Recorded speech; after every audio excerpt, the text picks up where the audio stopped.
चलिए जी स्टार्ट करते हैं। तो कहाँ से स्टार्ट करना है, इन्होंने क्या हाइपोथेसिस में ये सब क्वेश्चन कराए नहीं है। ईयर वाइज सॉल्व करो ना, टॉपिक वाइज में क्या है। चलो टॉपिक वाइज देख लेते हैं ऐसे, क्योंकि अभी 25 से लेके एक एक ईयर वाइज सॉल्व करो, ईयर वाइज डाउट पूछोगे खत्म हो जाएगा। टॉपिक वाइज तो पहले भी करा रखा है।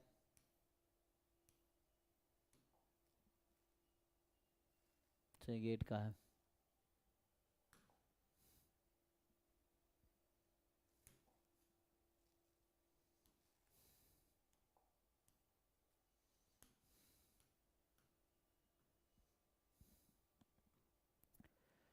हाँ जी, क्या डाउट है आपका। 8 में क्या है।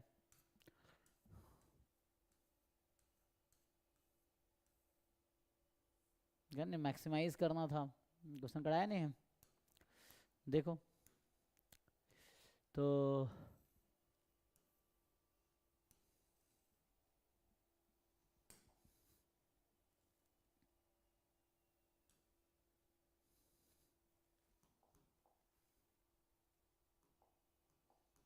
ठीक है, पीवाई क्यू पहले ये यूनिट सारे यूनिट वाइज जो पीवाई क्यू उसको कंप्लीट कर लो, ईयर वाइज भी सॉल्व करो, जो डाउट है वो पूछो। ये है। तो इसमें क्या है, सिंपल डेफिनेशन लगाना है। इसमें है क्या, मैक्सिमाइज करना। आपको ये फॉर्मूला लगाना है, you have to just maximise. Size चाहिए ना, तो साइज क्या होता है, maximum probability of rejecting H not when H not is true. And power क्या है,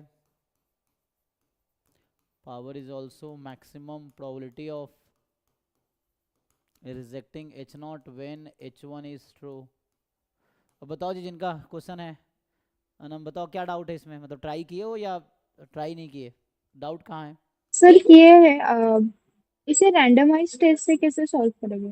रैंडमाइज टेस्ट की जरूरत ही नहीं है आपको। रैंडमाइज टेस्ट क्यों लगाना है यहाँ पे, आपको सिंपल साइज और पावर निकालना है। रैंडमाइज टेस्ट की जरूरत कहाँ है यहाँ पे। आपको ये फॉर्मूला पता है ना, साइज और पावर तो निकालने हैं। एच नॉट दे रखा है, एच वन दे रखा है, पी एम एफ दे रखा है। तो आपको क्या करना है, सिंपली ये प्रोबेबिलिटी निकालने। रिजेक्शन रीजन भी वन दे रखा है आपको। क्या दे रखा है, रिजेक्शन रीजन।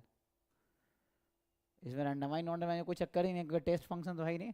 जहाँ पे टेस्ट फंक्शन होगा वहाँ जाके randomise non randomise test function use होगा। कोई टेस्ट फंक्शन का चक्कर ही नहीं, डायरेक्टली रिजेक्शन रीजन मुझे दे रखा है इस क्वेश्चन में। इसमें क्या गिवन है। सर ये वीडियो कहाँ पे अपलोड होगा? ऐप पे? ये सब वीडियो, कल वाला वीडियो एकलव्या 1 एकलव्या 2 एकलव्या 3 में अपलोड हुआ था। ये वाला भी एकलव्या 1 एकलव्या 2 एकलव्या 3 में अपलोड होगा, किसी एक में देख सकते हो आप। ठीक है ना। अभी ईयर वाइज में 2025 का हम कर रहे थे, तो 25 एक बार सॉल्व कर लो, डाउट होगा तो बताना। देखो क्लासेस वैसे होंगी जैसे बच्चों की नीड है ना। तो मेनली मैं उन बच्चों को हेल्प करना चाहता हूँ जो बच्चे हेल्प चाहते हैं मेरा, है ना। वरना कराने के लिए इतनी सारी चीज़ें, मैं 10 साल तक एग्जाम की तैयारी कराता रह जाऊँगा, और तब भी गधों का एग्जाम नहीं निकलेगा। जो गधे हैं उन गधे ही रहेंगे तब भी, है ना। क्योंकि एग्जाम उन बच्चों का निकलेगा जो खुद से निकालना चाहते हैं। तो मैं उन्हीं बच्चों को हेल्प करना चाहता हूँ जो सच में एग्जाम निकालना चाहते हैं, है ना। ये चीज़ें जो भगवान भरोसे हैं कि सर कुछ करा देंगे एग्जाम निकल जाएगा, तो 10-15 साल मुझे कराना पड़ेगा, तब भी शायद निकलेगा नहीं, पता नहीं। मतलब जो बच्चे खुद से एफर्ट्स कर रहे हैं वो मुझसे पढ़े या ना पढ़े एग्जाम, तब भी उनका निकलेगा। तो मैं उन्हीं को हेल्प करना चाहता हूँ जो सच में एग्जाम निकालना चाहते हैं। तो उसके लिए है कि आप अपना सॉल्व करो। मैंने आपको बता रखा है तरीका, सिलेबस कर लिया आपने, ठीक है। उसमें डाउट है वो पूछो। P Y Q unit wise assignment आपको मिल रखे हैं, पीवाई क्यू के भी, नॉन पीवाई क्यू डीपीपी भी हैं, उसको भी सॉल्व करो। उसमें डाउट है तो मुझे बताओ, ग्रुप में टेक्स्ट करो, फिर उसकी क्लास रख देंगे। ईयर वाइज पीवाई क्यू करना था, तो ईयर वाइज ऑलरेडी 25 का मैंने कराए हैं। उसमें अगर डाउट है तो बोलो, फिर उसका क्लास रखेंगे। नहीं तो 24 तक का सॉल्यूशन ऑलरेडी ऐप पे भी है, यूट्यूब पे भी है। तुम जस्ट गूगल सर्च कर लो मैथ स्टैट्स के नाम से, पीवाई क्यू सोल्यूशन जैम का, तुम्हें यूट्यूब पे सारे सॉल्यूशन मिल जाएंगे। 2005 से 2024 तक का, 25 का मैं अभी करा रहा हूँ। तो एक दो क्लासेस हुई थी, उसमें भी किसी को डाउट था नहीं, तो मैंने फिर स्टॉप कर दिया, है ना। तो मतलब कहने का मतलब मैं वही कराऊंगा जो तुम्हारी नीड है, ज़रूरत के हिसाब से। मैं कुछ भी करा, क्या फ़ायदा कुछ भी कराने का, है ना। वो चीज़ें हैं। तो जैसे आप जो बच्चे एग्जाम सच में निकालना चाहते हैं, तो आप देखो आपको क्या हेल्प चाहिए। सिलेबस में कोई टॉपिक रिवाइज कराना है, नहीं समझ आया तो दोबारा करा सकते हैं, कोई दिक्कत नहीं है। वो है पीवाई क्यू सॉल्व करो topic wise, year wise. Topic wise ये टॉपिक वाइज ओपन किया हमने, तो इस तरह से हर टॉपिक का टॉपिक वाइज असाइनमेंट है, इसको सॉल्व करो, एक एक करके निपटा लो। फिर ईयर वाइज पेपर है आपके पास 25, 24, 23 एज ए मॉक टेस्ट बैठ के सॉल्व कर लो। Even year wise paper app पे भी अपलोडेड है, टेस्ट में भी, मॉक टेस्ट में भी अपलोडेड है, तो उसको भी सॉल्व कर सकते हो। मतलब वो भी कि जिनको नीड हेल्प की ज़रूरत है तो उनके लिए बस क्लासेस वैसे चलेंगी जैसे आपकी नीड है। किसी को कोई ज़रूरत नहीं होगा तो क्लासेस बंद हो जाएंगे। ये चीज़ें हैं। और सर स्टोकेस्टिक प्रोसेस के रिलेटेड क्वेश्चन और कहाँ पर मिलेंगे? गेट के पीवाईक्यूज में है। हाँ कोई और बात नहीं, 1 बाई 1 ही होगा ना। तो वही कह रहा हूँ, आप जो भी आपके ज़रूरत है आप एक डायरी बनाओ, उसमें लिखो, मतलब जो भी है ना। और 1 बाई 1 चीज़ें होंगी, कोई ऐसा तो नहीं होगा एक दिन में सब कुछ हो जाएगा। तो वो है कि आपको जो भी डाउट है, जो भी कंसर्न है, उसको लिखो और 1 बाई उनको हम सॉल्व करेंगे। जैसे अभी हाइपोथेसिस का चल रहा है तो हाइपोथेसिस वाले कंप्लीट कर लो, है ना, ये है। फिर स्टोकेस्टिक का है तो अभी टाइम बचेगा, अभी कर लेंगे, नहीं तो फिर कल करेंगे। लेकिन फ़ायदा ये होगा कि पहले से डिसाइडेड रहेगा तो बाकी लोग भी कर पाएंगे ना, वरना सबका अपना अपना डायरेक्शन होगा। तो इसलिए जिनको जो भी कंसर्न है आप ग्रुप में पोस्ट करो। जैसे कल लोगों ने डिसाइड किया कि हाइपोथेसिस टेस्टिंग का मैंने वो करवा दिया, थ्योरी करवा दिया। अब आज है कि भाई पीवाईक्यू जैम गेट नेट का करके आए हो, कल मैंने बताया था क्लास में, तो वो करके आओ। तो ये था, डिस्कस हुआ था। फिर आज एंड में आप ये डिसाइड कर लेना है कल क्या करना है। तो उससे ये होगा कि सब लोग वो अपना, जो बच्चे सिंसियर एटलीस्ट हैं वो करके आएंगे, फिर अपना पूछेंगे, इस तरह से है। तो अभी हाइपोथेसिस टेस्टिंग की आज क्लास डाउट है तो जो भी जैम गेट नेट जिनके पीवाईक्यूज में या नॉन पीवाईक्यू में कहीं भी कुछ डाउट है तो पूछ लो, वैसा है। फिर मॉक टेस्ट डिस्कशन भी होगा। अब जो बच्चे मॉक टेस्ट कर रहे हैं, अब बताओ मॉक टेस्ट कौन से टेस्ट का डिस्कशन रखना है, तो उस टेस्ट का डिस्कशन रखेंगे। क्योंकि फुल लेंथ का सबका सॉल्यूशन है ही, यूनिट वाइज में भी कुछ का सॉल्यूशन है, कुछ का नहीं है। तो जिसका नहीं है आप बताओ कि मैंने ये टेस्ट अटेम्प्ट किया, मुझे ये डाउट है, उसका क्लास रखेंगे। ये चीज़ें हैं। तो उसके लिए ग्रुप में पोस्ट करो so that others will also know कि क्या होने वाला है नेक्स्ट क्लास में। ये है।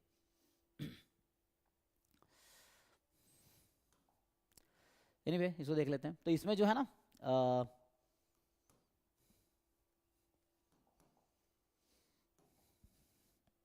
तो इसको देखो सॉल्व कर लो सिंपल। हमें क्या क्वेश्चन में गिवन है, एक एक्स रैंडम वेरिएबल है जिसका पीएमएफ गिवन है, 1 2 3 पे हमें पीएमएफ दे रखा है।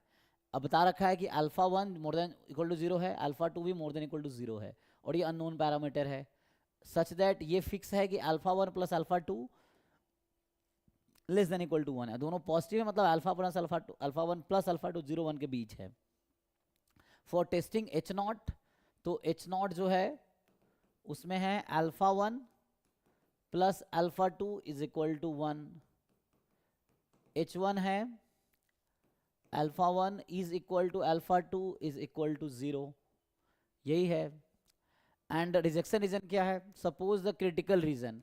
अब ये ऐसा है, reject H naught if C है 0 3, तो X बिलोंग्स टू 2 3, तो X की वैल्यू 2 या 3 है तो H नॉट रिजेक्ट हो जाएगी, ये है। और सपोर्ट X का 1 2 3 है। तो अब आपसे पूछ ये रहा है कि इस क्वेश्चन में क्रिटिकल रीजन के पास साइज क्या है, पावर क्या है। तो क्रिटिकल रीजन भी पता है तो साइज का फॉर्मूला लगा लेते हैं, तो ये है। So maximum probability of rejecting H not, मतलब x बराबर 2 और x बराबर 3 की प्रोबेबिलिटी निकालनी है when H not is true. H not में क्या दे रखा है कि अल्फा 1 प्लस अल्फा 2 इज 1। अब ये निकालो, इसकी मैक्सिमम प्रोबेबिलिटी निकालो। तो मैक्सिमम प्रोबेबिलिटी, तो 2 3 पे प्रोबेबिलिटी देखो क्या है, 2 पे क्या है, 3 पे क्या है, ऐड कर लो और उसमें इस पे मैक्सिमाइज करना है। तो कहने का मतलब ये हो गया maximise over alpha 1 plus alpha 2 is equal to alpha 1 plus alpha 2 is equal to 1 and x बराबर 2 3, मतलब 2 भी 3 प्रोबेबिलिटी लिख लो क्या है।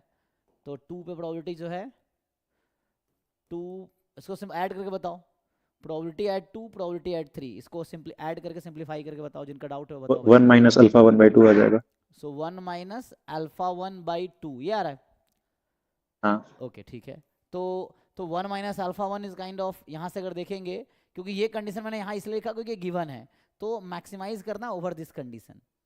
तो अब 1 माइनस मतलब कहीं कहीं अल्फा 1 इज इक्वल टू 1 आ जाएगा।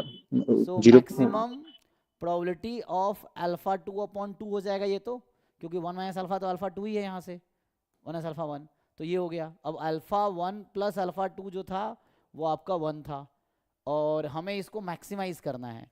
और alpha 1 in general more than equal to 0 है, alpha 2 in general more than equal to 0 है, अल्फा 1 प्लस अल्फा 2 0 और 1 के बीच है, ये चीज़ है, ऐसा है।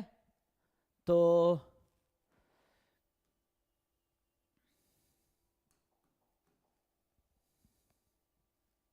अल्फा 2 को 1 रख देंगे तो मैक्सिमम हाँ हो जाएगा वो। क्योंकि अब इसकी मैक्सिमम वैल्यू क्या हो सकती है, तो अल्फा 1 और अल्फा 2 0 1 के बीच ही होगी, क्योंकि अल्फा 1 प्लस अल्फा 2 1 है। तो इसमें हम मैक्सिमम अल्फा 2 जो ले सकते हैं वो क्या ले सकते हैं, 1। तो ये 1/2 आ जाएगा। तो अल्फा 2 जो मैक्सिमम हो सकता है वो 1/2 है। तो ये आ गया साइज ऑफ द टेस्ट। बताओ भाई इसमें क्या डाउट है। सेम तरीके से पावर निकालो, यहाँ भी यही है कि मैक्सिमम प्रोबेबिलिटी x बराबर 2 या 3 व्हेन h1 इज ट्रू। अब h1 क्या है, तो h1 में अल्फा 1 प्लस अल्फा 2 बराबर 0। अब बताओ भाई वही प्रोबेबिलिटी तो वही आएगी ना 2 3 पे ऐड होके। यस तो यहाँ भी मैक्सिमाइज 1 माइनस अल्फा 1/2। अब यहाँ कंडीशन है अल्फा 1 बराबर अल्फा 2 बराबर 0, तो रख दो अल्फा 1 को 0, तब भी हाफ आ गया। ऐसा है कि कुछ गड़बड़ है, चेक करो यहाँ कुछ ऐसा नहीं आएगा। तो चेक करो ये प्रोबेबिलिटी क्या आएगी। ये तो आपने आई थिंक इसका प्रोबेबिलिटी 2/3 आ ये जाएगा। ऐसा इसलिए शायद आया क्योंकि आपने पहले ये शायद यूज कर रखा है कंडीशन, इसीलिए। हाँ हाँ यहाँ पे तो ऐसा नहीं है, तो ऐड करो उसको 2 और 3 पे प्रोबेबिलिटी ऐड करो, बताओ एग्जैक्टली क्या आएगा उसमें। कोई उसमें मैंने अल्फा 1 और अल्फा 2 को 0 रख देने पे 2/3 आ जा रहा है। नहीं, प्रोबेबिलिटी क्या आएगी बाद में रखेंगे, चलो छोड़ो पहले पुट करो। या वैसे रख सकते हो डायरेक्टली रख लो, है ना, क्योंकि हमें तो इसको हाँ ऐड करके अल्फा 1 अल्फा 2 0 रखना है। तो एक हो जाएगा 2/6, एक हो जाएगा 1/3, है ना। 2 पे प्रोबेबिलिटी हो जाएगी 2/6 और 3 पे हो जाएगी 1/3, क्योंकि अल्फा 1 अल्फा 2 को 0 रख देना है, तो मैक्सिमाइज करना है।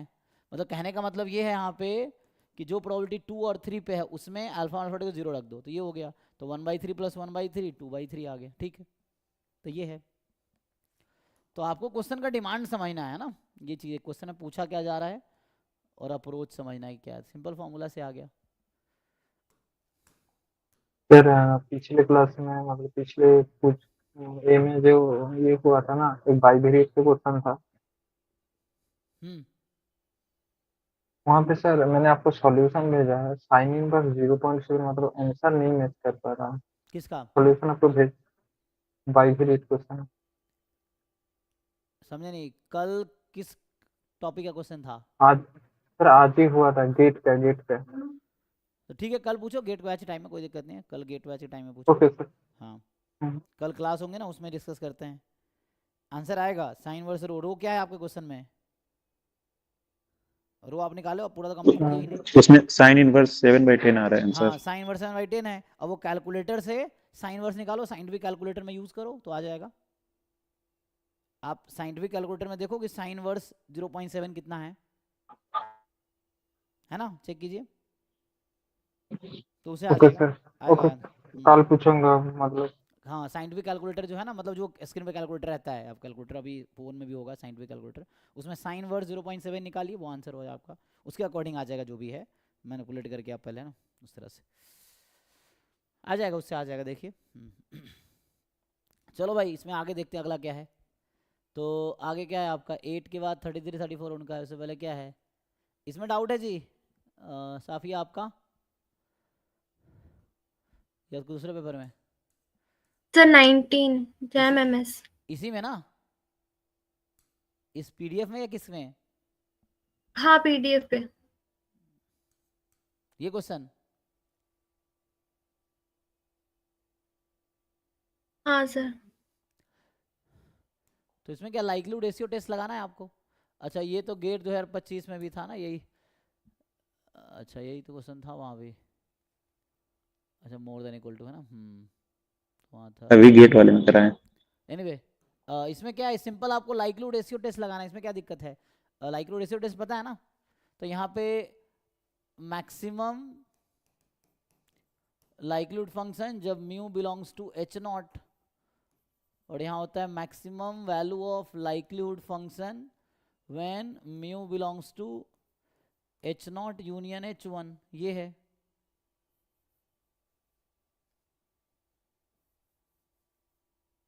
और ये लेस देन इक्वल टू के हो जाएगा। तो ये क्रिटिकल रीजन है। साइज अल्फा बाद में चेक कर लेंगे, तो इसमें चेक करो। अभी अब लाइक्लीहुड फंक्शन निकालोगे वो इंक्रीजिंग फंक्शन होगा, तो यहाँ पे जो लाइक्लीहुड फंक्शन आएगा वो कितना आएगा, ई की पावर एन म्यू और ई की power minus summation x i, और यहाँ x more than equal to mu है, तो मतलब यहाँ पे mu less than equal to each x i, तो फर्स्ट ऑर्डर स्टैटिस्टिक। ठीक है ये रहेगा अभी के लिए।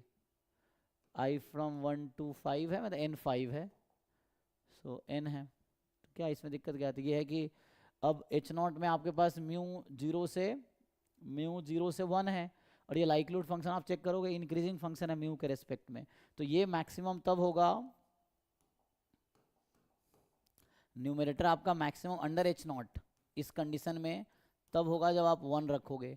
डिनोमिनेटर में यूनियन होता है, मतलब ये और ये मिला के, मतलब म्यू कोई भी पॉजिटिव रियल नंबर हो सकता है, तो उसके लिए तो आपका यहाँ पे MLE हो जाता है ये कि लाइक्लीहुड फंक्शन मैक्सिमम हो पैरामीटर स्पेस पे, तो यहाँ पे लाइक्लीहुड फंक्शन MLE। अब मुझे बताओ इसमें MLE क्या आएगा, इस वाले PDF में म्यू का MLE क्या आएगा? What is MLE of mu in this PDF? Mu का हाईएस्ट वैल्यू जो होगा। कैसे पता आपको? ऑर्डर स्टैट मतलब उसमें फर्स्ट ऑर्डर स्टैट हो जाएगा, स्टैटिस्टिक बताओ MLE क्या है। First order stat. तो ये फर्स्ट ऑर्डर स्टैटिस्टिक आ जाएगा। तो यहाँ पे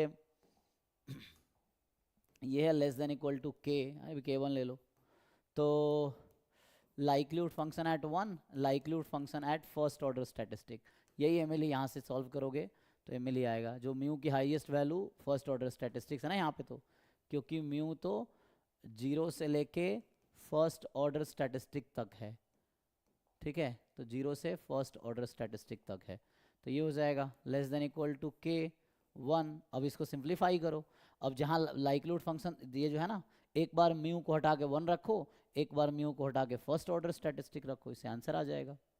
तो जहाँ जहाँ म्यू है 1 रखो, तो e की पावर n तो हमारे क्वेश्चन में 5 है, तो मतलब e की पावर 5 और e की power minus summation xi upon, उसको लिखने की जरूरत नहीं है वहाँ पे ना, तो e की power n into first order statistics, n तो यहाँ 5 है, तो e की power 5 into first order statistic and e की पावर माइनस समेसन xi, ये हो जाएगा less than equal to k1। अब इसको सिंप्लीफाई कर लो, आ जाएगा क्रिटिकल रीजन, फिर उसमें साइज हमें दे रखा है अल्फा, तो अल्फा के टर्म में c की वैल्यू आ जाएगी, करो उसको क्रॉस मल्टीप्लाई करो, तो यहाँ से ये और ये तो कट गया, अब क्रॉस मल्टीप्लाई कर लो ठीक से, तो क्या होगा, जैसे भी सिंप्लीफाई करो फाइनली आएगा क्या बताओ, सिंप्लीफाई करके एट द एंड क्या मिलेगा, first order stat greater than c, greater equal to c for some c, जो कि k1 के टर्म में आया होगा, तो ये हो गया क्रिटिकल रीजन। तो हमारा फाइनली जो क्रिटिकल रीजन आया, reject h0 if first order statistics is more than equal to c for some c, ये आ गया। तो ये अब साइज अल्फा दे रखा है, तो कि ये सब्जेक्टिव क्वेश्चन है तो डिराइव करना पड़ रहा है वहाँ पे, तो अब अल्फा यूज़ कर लो, डेफिनेशन यूज़ कर लो, तो यहाँ होगा कि c की वैल्यू अल्फा के टर्म में कुछ आ जाएगी, तो ये जो अल्फा, वहाँ L1 कैसे आया, हाँ वो L1 कैसे आया, हाँ न्यूमरेटर में आपको L1, इस इंटरवल पे मैक्सिमाइज करना है, तो यहाँ h0 में म्यू की वैल्यू कहाँ से कहाँ तक हो सकती है?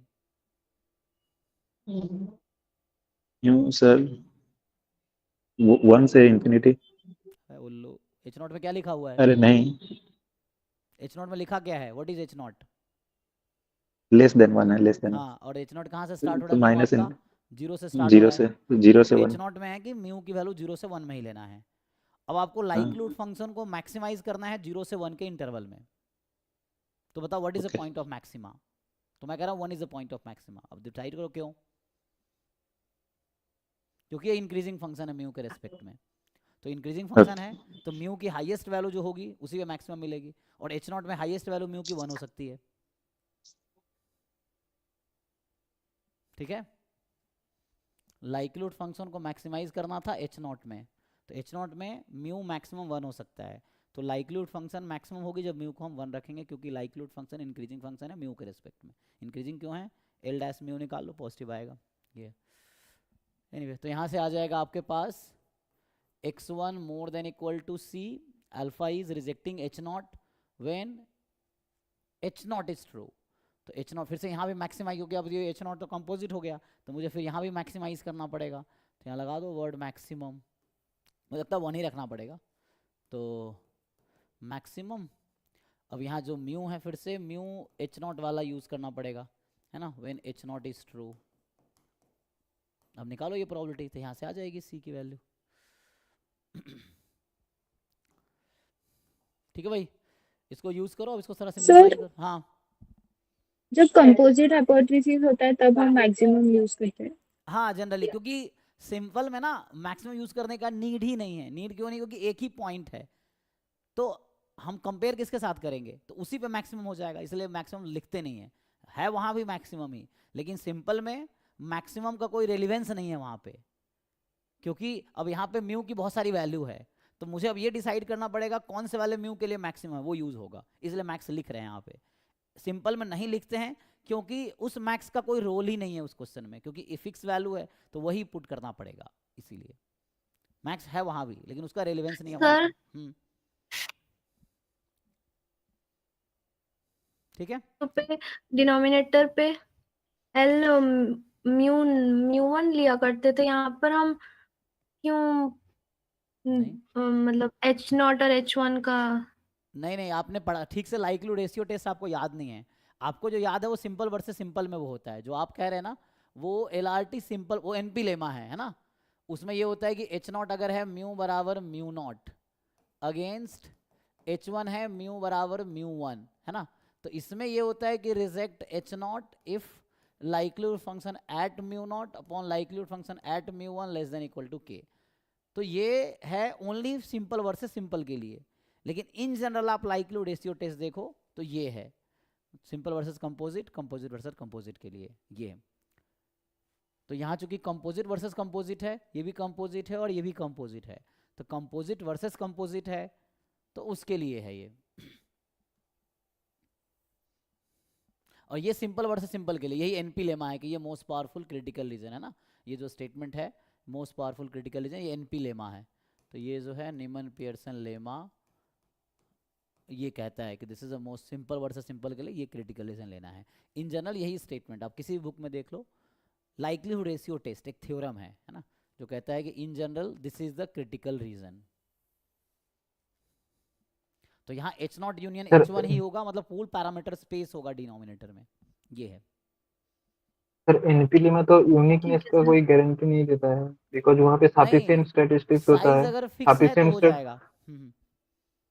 ओके अगर साइज फिक्स कर रखा है ना, लेवल फिक्स है तो जरूरी नहीं यूनिक होगा, क्योंकि साइज वैरी कर सकता है ना, एक फिक्स साइज के लिए यूनिक क्रिटिकल रीजन, क्योंकि वो देता है ना एमपी टेस्ट है, uniformly most powerful critical reason आएगा ना, तो यूनिफॉर्म हर सर। अल्फा और के लिए अलग अलग क्रिटिकल रीजन मिलेगा, मतलब डिफरेंट अल्फा के लिए डिफरेंट क्रिटिकल रीजन आपको मिलेगा, ये है। सर और वहाँ पे सफिशिएंट स्टैटिस्टिक्स मैक्सिमम ही होता है, सफिशिएंट स्टैटिस्टिक्स Sufficient रेशियो में this ratio is a function of sufficient statistic, this ratio is a always. function of sufficient statistic। Okay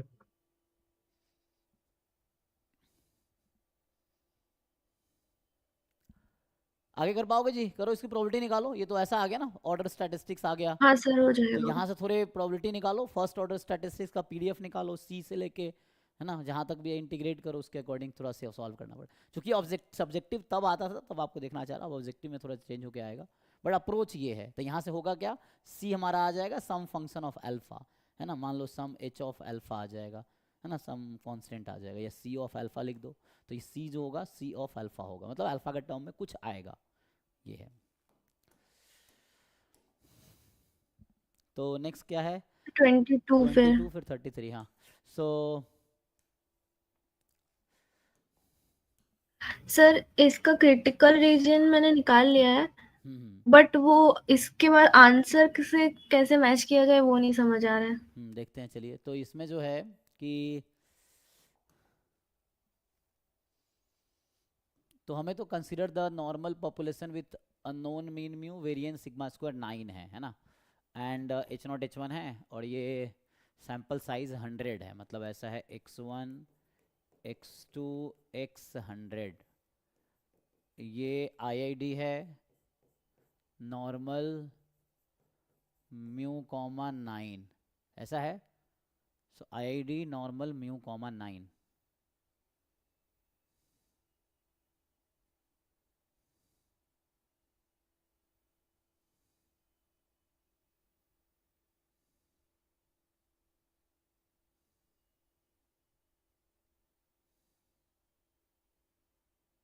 ये और आपका जो एच नॉट जो क्वेश्चन में है म्यू बराबर 0 अगेंस्ट h1 है म्यू नॉट 0। तो इसका क्रिटिकल रीजन ऐसे भी हम जानते हैं, तो इन्होंने दे भी रखा और ऐसे हम जानते भी हैं, है ना।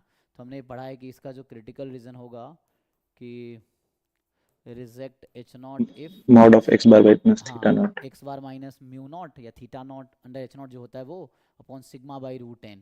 तो सिग्मा है 3 बाई रूट n मतलब दिस, मतलब ऐसे डायरेक्ट बता रहा हूँ, अदरवाइज ठीक है। साइज अल्फा लेंगे तो मैं सीधा साइज अल्फा के लिए बोल रहा हूँ, वो k देख रहा है। तो x bar minus mu not मतलब mu under h not and sigma by root n more than equal to z alpha by 2, है ना। तो ये रिजेक्शन रीजन है साइज अल्फा का। तो साइज अल्फा या लेवल ऑफ, क्योंकि यहाँ तो होगा ना जो लेवल ऑफ सिग्निफिकेंस दिया होता है तो हम लोग मैक्सिमम लेवल ऑफ सिग्निफिकेंस जो ले सकते हैं वो साइज है, तो उसके लिए ही काम करते हैं। तो हम लोग साइज 5% लेके चल रहे हैं, मैक्सिमम साइज जो हो सकता है वो लेवल ऑफ सिग्निफिकेंस के इक्वल हो सकता है, तो इसीलिए। तो यहाँ पे तो इसके लिए आ गया अल्फा था हमारे पास 5%, तो मतलब यहाँ आ जाएगा, है ना, अल्फा 5% है तो अल्फा बाई 2 मतलब 0.025 आ जाएगा, ठीक है, ये है। तो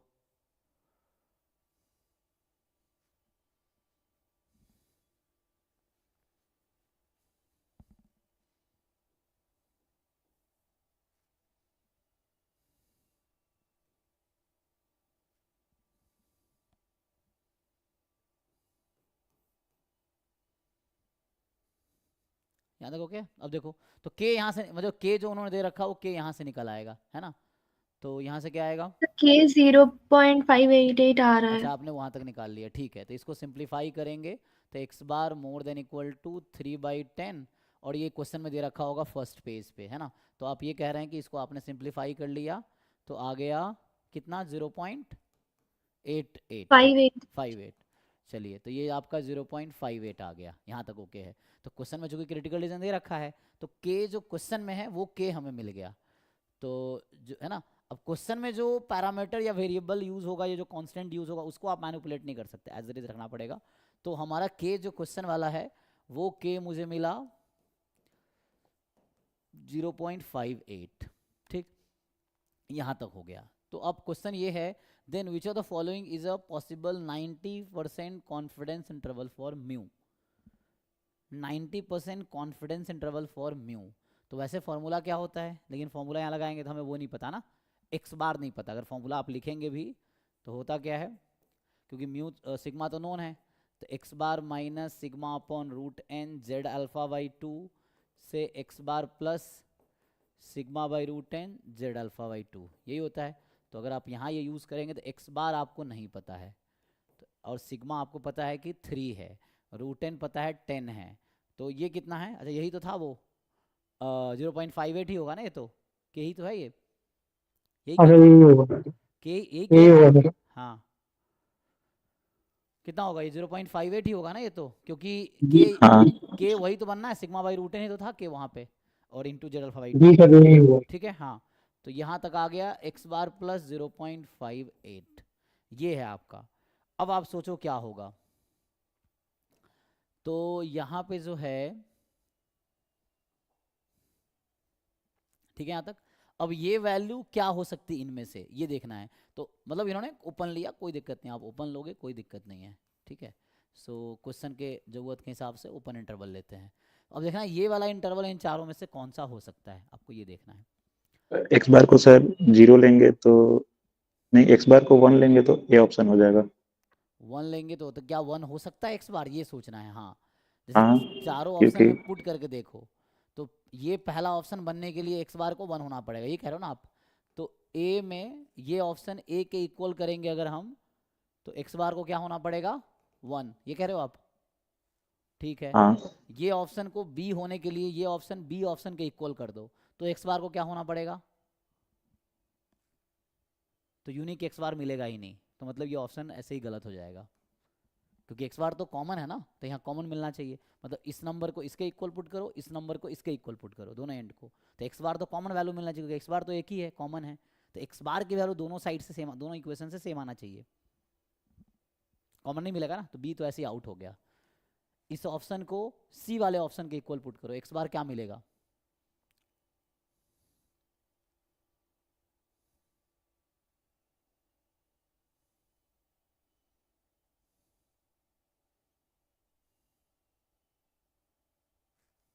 ये x बार एग्जैक्ट 1 होगा फर्स्ट ऑप्शन, एग्जैक्ट 1 तो नहीं लग रहा है। 588 था यहाँ पे, ये 588 था या 58 था? 588 ठीक ठीक, ओके तो ओके ठीक है। इसका सी ऑप्शन होगा क्योंकि उसमें एक्स पर कॉमन मिल रहा है 1.01 और इसमें आ जाएगा 0.480, तो उतना ले नहीं सकते हम। सी में क्या मिल रहा है और डी में क्या? सी वाले में बताओ पहले, अगर इसको इक्वल करें जी- सी ऑप्शन के 0.480। 0 पॉइंट आपका आया 480, ठीक है। डी में क्या आ रहा है? इसको अब इसके इक्वल पुट करो, देखो एक्स बार कुछ मिलेगा?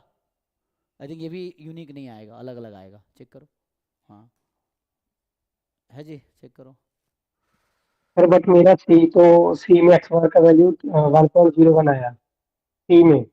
एक्स बार की वैल्यू हाँ सर, फिर सी ऑप्शन होगा इसका क्योंकि उसमें कौन सा वैल्यू आएगा एक्स बार का 1.01 0.01 जी सर।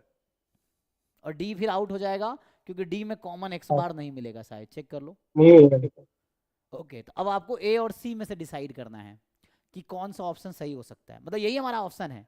अब मैं कह रहा हूँ ये ए ऑप्शन के इक्वल आएगा अगर एक्स बार को 1 होना पड़ेगा, बी के इक्वल हो नहीं सकता क्योंकि एक्स बार कॉमन नहीं मिल रहा, सी के इक्वल हो नहीं सकता होगा तो एक्स बार को ए होना पड़ेगा, डी को ए। अब आप ये सोचो कि एक्स बार कौन सा पॉसिबल है, 1 पॉसिबल है या 1.01 पॉसिबल है, चेक कर लो ठीक से।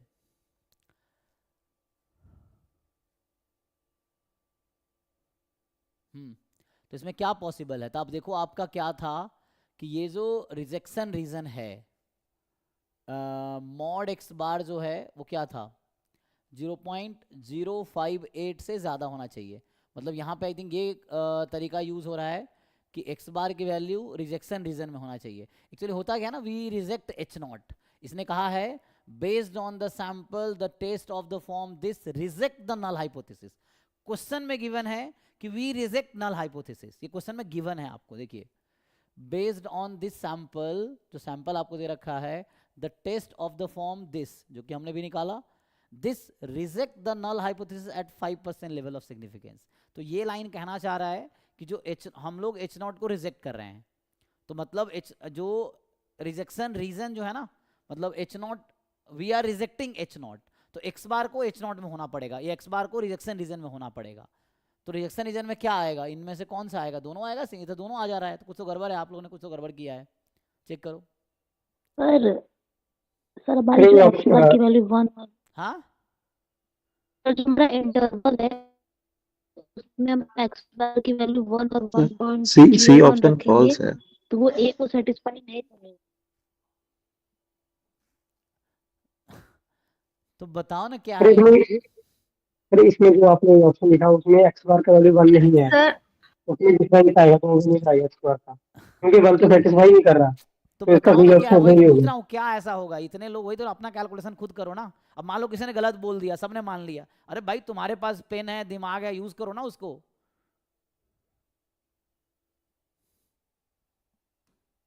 सर हम अगर रिजेक्ट कर रहे हैं एच नॉट को, इसका मतलब हमारा म्यू 0 नहीं हो सकता है। तो नहीं मुझे नहीं ऐसा वो लग नहीं रहा है है, कि हमारे इंटरवल में हाँ 0 वैसा नहीं नहीं है। होना चाहिए। 5% लेवल ऑफ सिग्निफिकेंस भी, इसका मतलब 5% एरर अलाउड है। तो यहाँ पे रिजेक्ट एच नॉट का मतलब ये है कि जो एक्स बार है ना, वो एक्स बार को रिजेक्शन रीजन में होना पड़ेगा। तो एक्स बार की वैल्यू इसमें होगी, या तो एक्स बार 0.058 से ज़्यादा होगी, या फिर अगर इसको और ठीक से लिखे तो ये कहना चाह रहा है कि जो एक्स बार है या तो मोर देन इक्वल टू 0.588 होगा, या फिर x bar less than equal to minus 0.588 होगा। तो ये कहना चाह रहा है क्योंकि हमने एच नॉट को रिजेक्ट किया है, तो मतलब एक्स बार इस इंटरवल में है। तो आपको म्यू के बारे में नहीं सोचना, आप एक्स बार के बारे में सोचना है कि हमें बता रखा है एच नॉट रिजेक्ट हो रहा है, तो मतलब एक्स बार की वैल्यू रिजेक्शन रीजन में होगी। रिजेक्शन रीजन में ये रिजेक्शन रीजन है आपका।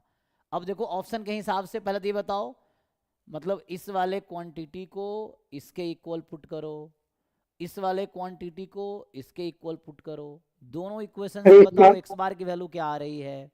सर 0.1 आ रहा है ये ऑप्शन में। 0.1 आ रहा है। जी सर बट वो तो एक्स बार का रिजेक्शन रीजन को सेटिस्फाई नहीं करेगा इसलिए रॉन्ग हो जाएगा ये ऑप्शन।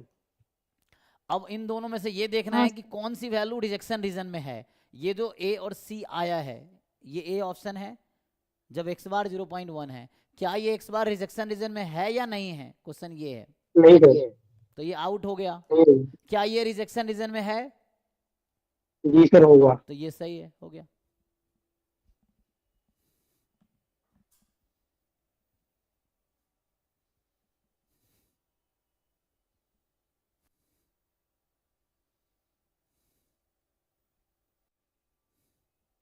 हमें गिवन है वी रिजेक्ट एच नॉट, हमें गिवन है एक्स बार की वैल्यू इस इंटरवल में होगी, ये हमें गिवन है।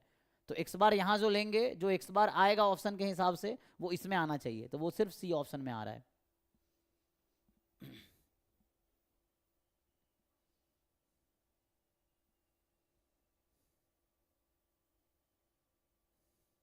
सर क्लास के नोट्स का पीडीएफ सेंड कर दिया है, कीजिए ग्रुप में। ग्रुप में आता नहीं है पीडीएफ? नहीं सर, आप कौन से ग्रुप में हो? रैंकर मॉक टेस्ट वाले। तो उसको बोलोगे तो भेजेगा ना, क्योंकि जिस बैच की क्लास उस बैच कल उसमें आता है, क्लबिया 1 2 3 में गया था कल।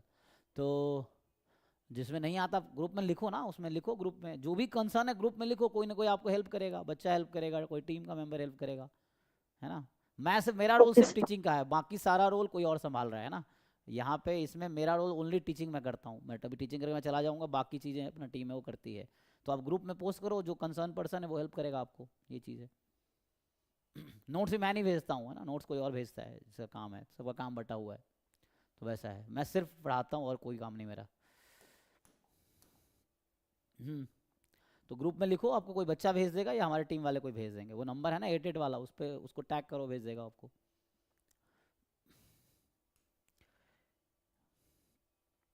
ठीक है जी। सो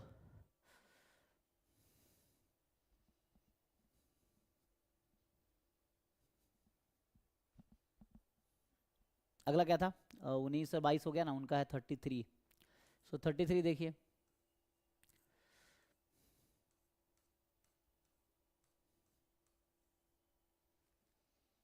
ये भी सिंपल है, बस आपको लाइक्लीहुड रेशियो टेस्ट लगाना है ना, यही तो है।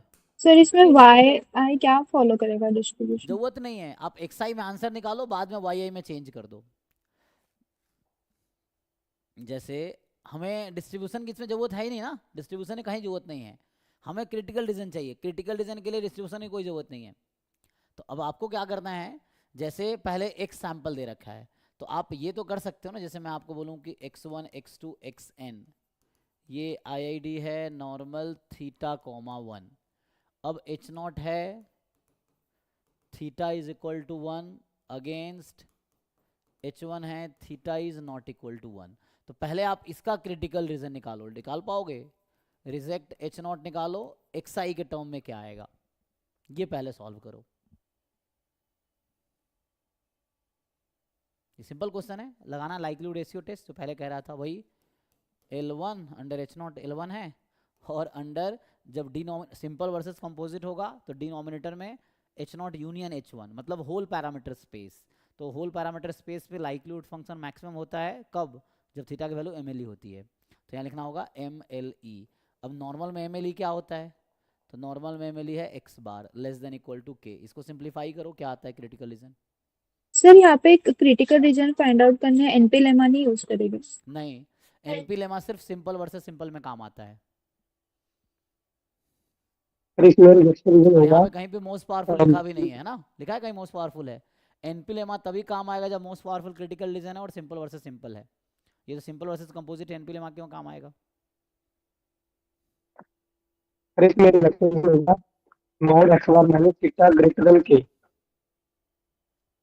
तो इसको सिंप्लीफाई करते हो तो क्या आ रहा है, mod x bar minus theta, x bar minus theta. जी सर। थीटा क्यों आएगा, थीटा को 1 रखना है, यहाँ थीटा को एक्स बार रखना, थीटा क्यों आएगा? लाइक्लीहुड फंक्शन थीटा का फंक्शन है, तो न्यूमरेटर में थीटा जहां जहां था उसको 1 रखना था, डिनोमिनेटर में थीटा जहां जहां वहां एक्स बार रखना था, थीटा कैसे आ जाएगा? थीटा तो आना नहीं चाहिए ना, थीटा क्यों आएगा? तो टेस्ट स्टैटिस्टिक है, ये टेस्ट स्टैटिस्टिक है, मतलब स्टैटिस्टिक एस्टिमेटर, एस्टिमेटर में थीटा कहां से आ गया? ये तो एस्टिमेटर आएगा ना, तो एस्टिमेटर में थीटा कैसे आएगा?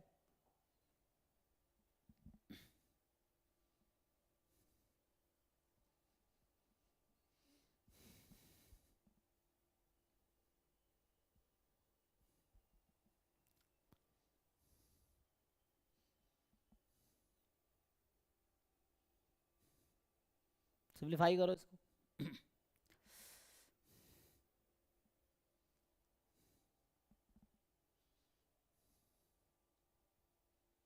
तो ये कुछ वैसा ही आएगा। समेशन एक्स आई में कर लो, एक्स बार हटा दो, समेशन एक्स आई के टर्म में लिख लो, तो एट द एंड यही आएगा। आई थिंक मुझे लग रहा है कैसा आएगा, देखो बताओ। शायद ये आएगा, मतलब इसको तुम्हें सिंप्लीफाई करना होगा। सॉल्व करो, और नहीं हो रहा है तो बताओ, है ना, मतलब ऑनेस्टली बताओ, नहीं हो रहा है तो नहीं हो रहा है, उसमें क्या है, सीखना है, ये चीज़ है।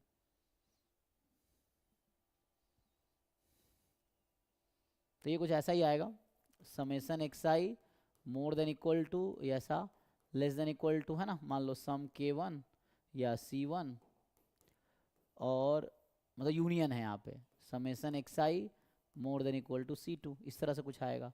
अब आपको क्वेश्चन में क्या है कि बाद में कहा उसने कि एक नया सैंपल हमने y बनाया, तो जो yi है, जो yi है वो e की पावर xi है, तो xi आपका हो गया ln yi, तो रख दो xi को हटा के ln yi, तो आ गया reject h0 if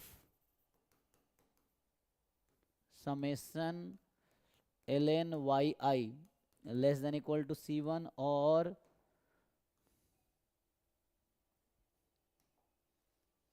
summation ln yi more than equal to c2। ये आंसर है। ये मैं ऐसा गेस कर रहा हूँ, चेक कर लेना ये होगा ये, तो है ना।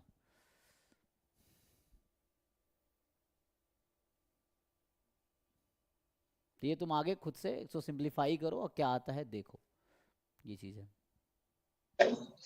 इसमें आना, इसमें सिर्फ x bar minus 1 greater than के आना चाहिए था रिजेक्शन से। हाँ, x bar minus 1 greater than के मॉड में। हाँ जी सर, आपने शुरू में पाया है उसे, उसी से मैम जो आपने रिजेक्शन वीडियो वाले का शुरू में पाया था ना, उससे डबल साइड होगा तो उसमें मॉड आएगा। हाँ, आएगा। तो इसको सिंप्लीफाई करेंगे तो x बार माइनस 1 मॉड क्या आ रहा है, greater less than, greater sir. ठीक है। तो इसको ओपन करो, तो ओपन करोगे पहले मॉड खोलो, तो x bar minus 1 more than equal to k और x bar minus 1 less than equal to minus k, तो यहाँ से आ गया x bar more than equal to 1 plus k, और x बार को लिख दो summation x i upon n, n को उधर भेज दो।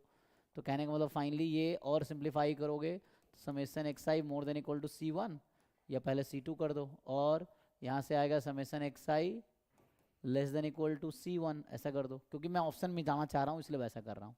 तो ये हो गया ये क्रिटिकल रीजन है जो मैंने लिखा था। अब एक्स आई को हटा के लॉग वाई आई कर दो, क्योंकि ये क्वेश्चन में बोला हुआ है, तो आंसर वाई आई में चाहिए, तो बस एक्स आई की जगह लॉग वाई आई कर दो, तो ये आंसर है, डी ऑप्शन सही है।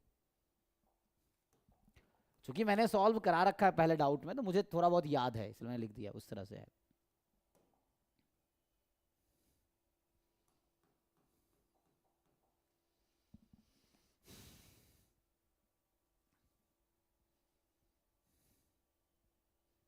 ठीक है जी, तो ये हो गया 33।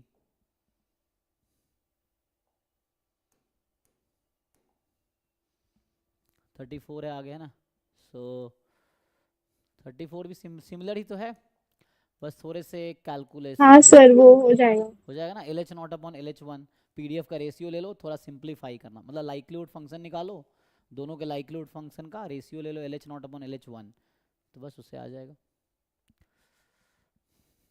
Yes sir. बस बाद में परफेक्ट स्कोर बनाना पड़ेगा एंड में, बस इतना ही है, ये है। तो आगे 38, यहाँ पर क्या है, 1 अगेंस्ट, ये भी सिंपल ही वही है। यहाँ क्या करोगे, या तो अच्छा, क्योंकि यहाँ पे ना हमें लाइक्लीहुड रेशियो टेस्ट लगा सकते हैं, बस ज़रूरत नहीं है, पता है क्यों, क्योंकि ना लेफ्ट साइड पूरा कॉमन ही है, तो कुछ नया तो हमें लाइक्लीहुड रेशियो टेस्ट लगाने की ज़रूरत तब पड़ती है जब चारों ऑप्शन में अलग अलग टेस्ट स्टैटिस्टिक होता, लेकिन आप चारों ऑप्शन में देखो एक ही टेस्ट स्टैटिस्टिक है, डिफरेंस कहाँ है, राइट साइड में। तो हमें लाइक्लीहुड रेशियो टेस्ट लगाने के यहाँ कोई नीड नहीं है, क्योंकि लगाएंगे भी तो यही मिलेगा। अगर आप लाइक्लीहुड रेशियो टेस्ट लगाओगे LH नॉट अपॉन LH1 जो मैं कह रहा हूँ, तो उससे मिलेगा क्या, यही मिलेगा मेनली। अगर आप यहाँ पे लाइक्लीहुड रेशियो टेस्ट लगाते हो कि LH नॉट मतलब वही मैक्सिमम वैल्यू, थीटा फिक्स 1 है ना, तो वो फिक्स है तो 1 रख दो, L1 अपॉन LMLE, इस तरह से लेस देन इक्वल टू सम के, अब इसको सिंप्लीफाई करो तो मिलेगा क्या, ये खुद ही बता रहा है आपको कि आपको ऐसा, क्योंकि चारों ऑप्शन में एक ही चीज़ है ना, तो अलग क्या ही आना है, यही आएगा, ये ऐसा आएगा। अभी मेन है सब में लेस देन है, सब में लेस देन भी है, तो लेस देन सी टाइप का, तो ये क्रिटिकल रीजन आपको आएगा। यहाँ तक ओके है? तो ये ऑप्शन खुद बता रहा है कि आपका क्रिटिकल रीजन ऐसा ही आएगा। अब चारों में सी डिफरेंट है, तो मुझे ये आइडेंटिफाई करना है कि ये जो सी की वैल्यू ये कौन सी पॉसिबल है, तो उसके लिए क्वेश्चन में लिखा हुआ है, देखो यहाँ पे लिखा है ना कि most powerful test of size alpha. तो पहले तो ये पहचानना है किसका साइज अल्फा होगा, साइज अल्फा वाला कौन सा है। दूसरी चीज़ देखो यहाँ chi square 2n 1 minus alpha, chi square 2n alpha, chi square n 1 minus alpha, chi square 1 alpha. तो ये दोनों ऑप्शन ये कहना चाह रहा है कि इसका जो डिस्ट्रीब्यूशन है वो काई स्क्वायर n होगा, और ये दोनों ऑप्शन कहना चाह रहा है कि इसका जो डिस्ट्रीब्यूशन है वो काई स्क्वायर 2n होगा। तो पहले तो ये हम डिसाइड कर लें कि जो टेस्ट स्टैटिस्टिक है वो काई स्क्वायर n है या काई स्क्वायर 2n है, तो उससे दो ऑप्शन आउट हो जाएगा, फिर साइज चेक कर लेंगे, उससे हो जाएगा। बताओ इसका डिस्ट्रीब्यूशन निकाल पाओगे, चेक करो वहां से। तो आपको इसका डिस्ट्रीब्यूशन निकालना है, ट्रांसफॉर्मेशन यूज करना है यहाँ पे आपको। देखिए तो यहाँ से अगर आप ठीक से देखेंगे तो ये जो पीडीएफ दे रखा है, इस पीडीएफ में अगर मैं y को रख दूं, यही ये तो 2 बाहर आ जाएगा ना, लॉग में तो 2 बाहर आ जाता है, तो ये तो बाहर आ जाएगा, तो ये कुछ ऐसा है -2 summation log 1 minus x i from 1 to n less than c है, तो ऐसा है। तो अभी y बराबर मैं अगर log 1 माइनस एक्स कर दूं, या चूंकि मुझे यहाँ ज़रूरत है -2 log 1 माइनस एक्स, तो y का डिस्ट्रीब्यूशन क्या आएगा, आपको ये ट्रांसफॉर्मेशन जानते हो ना, एफ वाई बराबर क्या, p d f of y बराबर p d f of x into d x upon d y का मॉड, लगाओ फॉर्मूला ट्रांसफॉर्मेशन वाला। ठीक है, तो ट्रांसफॉर्मेशन जो हम वहाँ पढ़े थे वो यहाँ यूज़ हो रहा है टेस्टिंग में। बताओ कोई क्या आएगा, y का डिस्ट्रीब्यूशन एक्चुअली आएगा, एनीवन? तो ये एक्सपोनेंशियल 1/2 आएगा, अब चेक कर लो, मतलब काई स्क्वायर 2 आ जाएगा, आएगा वो तो मैं गेस कर रहा हूँ, तुम चेक करके बताओ।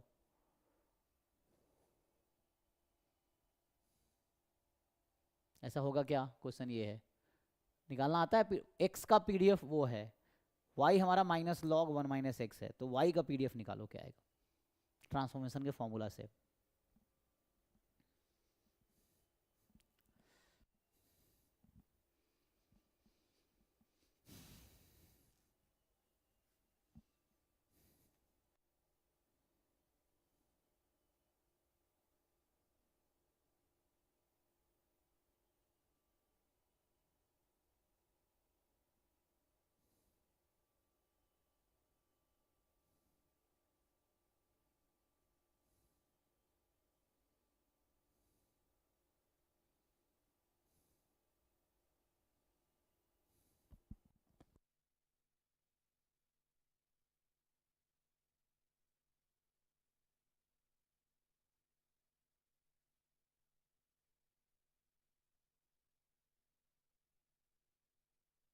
जी सर, तो नहीं आएगा।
Sir option A.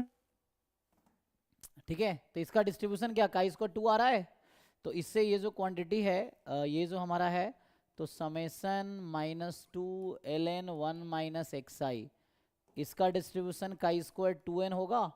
तो काई स्क्वायर 2n होने से क्या हो गया, ये जस्ट चेक किया ना आप लोगों ने, तो n वाला आउट हो जाएगा। अब आपको ये पहचानना है कि किसका, तो ये नोटेशन एक बार चेक कर लेना कि पेपर में क्या कहता है। तो हमने जो क्लास में नोटेशन फॉलो किया है कि अगर यहाँ लिखता हूँ मैं काई स्क्वायर 2n कॉमा अल्फा है, तो इधर अल्फा है, इधर 1 माइनस अल्फा है, तो साइज तो अल्फा है, लेस देन है, तो ये तो नहीं होगा, क्योंकि less than that number probability alpha होनी चाहिए, rejecting H not when H not is true, तो एच नॉट इज ट्रू है ना। अच्छा, थीटा को 1 रखना था ना मुझे, एक मिनट, हमें ना डिस्ट्रीब्यूशन निकालना था अंडर एच नॉट, तो बहुत आसान नहीं था, ट्रांसफॉर्मेशन लगाने की कोई ज़रूरत नहीं थी, क्योंकि जब हम साइज, हमें तो सी चाहिए ना, जब साइज अल्फा है, तो साइज का फॉर्मूला क्या है, rejecting H not when H not is true, तो अंडर एच नॉट अगर आप बात करोगे अंडर एच नॉट, तो एच नॉट क्या है, थीटा बराबर 1, तो ये जो x का पीडीएफ, जब थीटा को 1 रख देंगे तो x का पीडीएफ क्या हो जाएगा, यूनिफॉर्म 0 1 हो जाएगा ये तो। और आप ये जानते हैं कि अगर यूनिफॉर्म 0 1 है तो 1 माइनस एक्स भी यूनिफॉर्म 0 1 है, तो 1 माइनस एक्स यूनिफॉर्म 0 1 है, तो -2 log 1 माइनस एक्स, ये तो डायरेक्टली मैंने क्लास में थ्योरम लिखा रखा है कि x यूनिफॉर्म 0 1 है या y यूनिफॉर्म 0 1 है, तो -2 log y का स्क्वायर 2 होगा, एक्सपोनेंशियल 1/2 होगा, तो इससे डायरेक्टली आ गया, तो ये ठीक है। अब ये नंबर है काई स्क्वायर 2n अल्फा, तो इसके पीछे की प्रोबेबिलिटी अल्फा होनी चाहिए थी, क्योंकि साइज तो अल्फा है, तो इसका मतलब 2n अल्फा वाला तो गलत ऑप्शन है, ये गलत है, तो यही सही बचेगा। क्यों सही बचेगा ये, क्योंकि अगर मैं यहाँ लिखता हूँ, ठीक है, मान लीजिए इस तरह से है कुछ भी है ना, तो यहाँ अगर आप लिखते हैं काई स्क्वायर 2n 1 माइनस अल्फा, तो ये 1 माइनस अल्फा, ये अल्फा है, और यही कह रहा है कि उस नंबर के पीछे की प्रोबेबिलिटी लेस देन है ना, तो लेस होने की प्रोबेबिलिटी कितनी है, तो अल्फा है, तो अल्फा ही चाहिए साइज मुझे, तो ए ऑप्शन सही है। विजिबल है, तो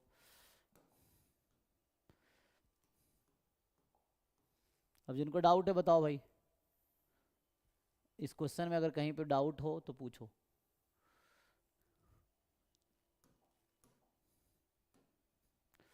ठीक, तो नेक्स्ट क्या था, 38 के बाद 44, सो सर 43 पे 43 में क्या है, क्या पूछना है पूछो, क्या डाउट है आपको, ट्राई किया आपने, यस सर। क्या डाउट है, सर ये ए बी ऑप्शन समझ नहीं आया। तो पावर निकालो, उसमें क्या है, पावर फंक्शन क्या होता है, what is formula of power function, इसमें बोलना चाह रहा है कि जो पावर फंक्शन है, पावर फंक्शन का क्या फॉर्मूला होता है, बताइए, पावर फंक्शन का क्या फॉर्मूला है, probability of reject H not when h1 is true. h1 यहाँ फिक्स नहीं है, ठीक है, तो यहाँ पे निकालो पावर फंक्शन, निकालो क्या आया, पावर फंक्शन क्या आएगा, थीटा के टर्म में बताओ क्या आ रहा है, तो उसके लिए रिजेक्शन रीजन चाहिए पहले आपको, रिजेक्शन रीजन क्या आएगा,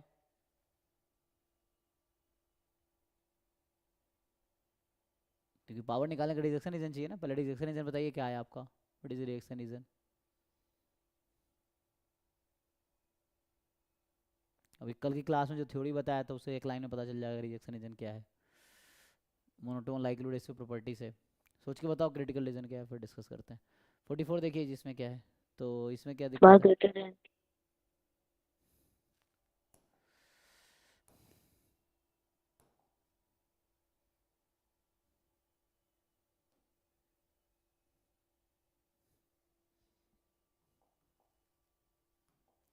x1 x2 xn भी रैंडम सैंपल फ्रॉम एक्सपोनेंशियल, ये आपको एक्सपोनेंशियल थीटा दे रखा है, और आपको ये दे रखा है अल्फा फिक्स है, बीटा पावर है मोस्ट पावरफुल टेस्ट का। अब यहाँ देखो क्रिटिकल रीजन ये है h0 थीटा बराबर 1, तो इसका क्रिटिकल रीजन आपने निकाला है जी, इसका क्रिटिकल रीजन क्या आता है बताइए अगर आपने निकाला है तो, ये नहीं कि अज्यूम कर लेना ये आर है इसका क्रिटिकल है, कहीं ऐसा लिखा नहीं है कि consider the critical region R, तो अब आपसे बोल रहा है कि critical region R corresponds to the, तो ऐसा कहीं नहीं लिखा कि आर इसका क्रिटिकल रीजन, ये आपको निकालना पड़ेगा। So what is a critical reason, जिनका डाउट है बताइए। समेशन xi लेस देन के। हाँ, तो ये आपका आ गया summation x i less then के लेस देन सी, ठीक है। तो यहाँ से आ जाएगा। अब हमें सी निकालना पड़ेगा, वो निकल आएगा क्योंकि यहाँ पे एक्सपोनेंशियल है और समेसन एक्स आई गामा हो जाता है, गामा से काई स्क्वायर बन जाएगा, ठीक। चलो मैं बता देता हूँ क्या आएगा। तो इसमें क्या, अगर आप थोड़ा सिंप्लीफाई करेंगे तो ईच एक्स आई हमारा एक्सपोनेंशियल थीटा है, जो कि साइज जब हम यूज़ करते हैं अल्फ़ा, तो साइज तो अंडर एच नॉट होता है, rejecting H not one H not is true, तो अंडर एच नॉट यहाँ पे क्या है, थीटा 1 है, तो थीटा को 1 रख देते हैं, तो थीटा को 1 रख देंगे तो एक्सपोनेंशियल 1 हो गया, है ना।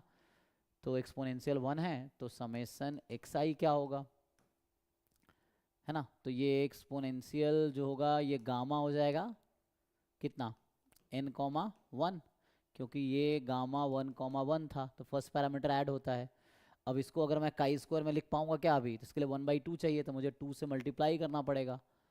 तो 2 टाइम्स समेसन एक्स आई का डिस्ट्रीब्यूशन क्या होगा, तो आएगा गामा n,1/2, चेक करो जी, तो ये आ जाएगा। तो 2 समेसन एक्स आई ये हो गया, तो इससे ये पता चल गया कि 2 टाइम्स समेसन एक्स आई जो है ना, 2 times summation x I this is काई square 2n, gamma n,1/2 is काई स्क्वायर 2n, तो ये काई स्क्वायर 2n है, 2 समेसन एक्स आई, ओके। तो रिजेक्शन रीजन जो आपको यहाँ पे है ना, इसको 2 टाइम कर लो, तो 2 समेसन, इसको अभी C1 बोल दो, तो लेस देन 2C1, ठीक। या C रखना है C रखो, कोई दिक्कत नहीं है ना, बाद में C की वैल्यू निकाल लेंगे, रहने दो। तो कहने का मतलब है 2 summation x i less then 2C, तो 2 समेसन एक्स आई तो हो गया काई स्क्वायर 2n, ये काई स्क्वायर 2n है ना, तो यहाँ पे क्या 2C रखोगे ताकि ये ऐसा हो जाएगा, तो 2 summation x i less than equal to यहाँ लेना पड़ेगा मुझे chi square 2n,1 minus alpha, जो पहले लिखा था हमने, पिछले भी लिखा ना, अभी पिछले क्वेश्चन में देखा हमने, क्योंकि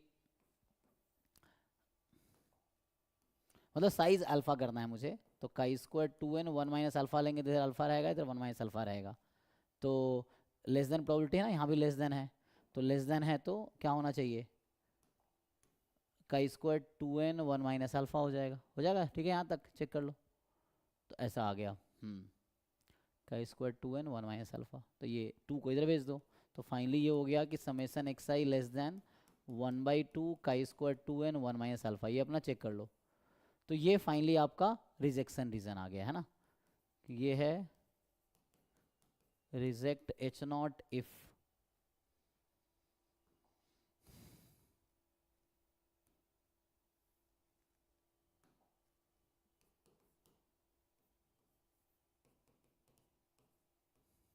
ओके, लेकिन ये नहीं है, ठीक है।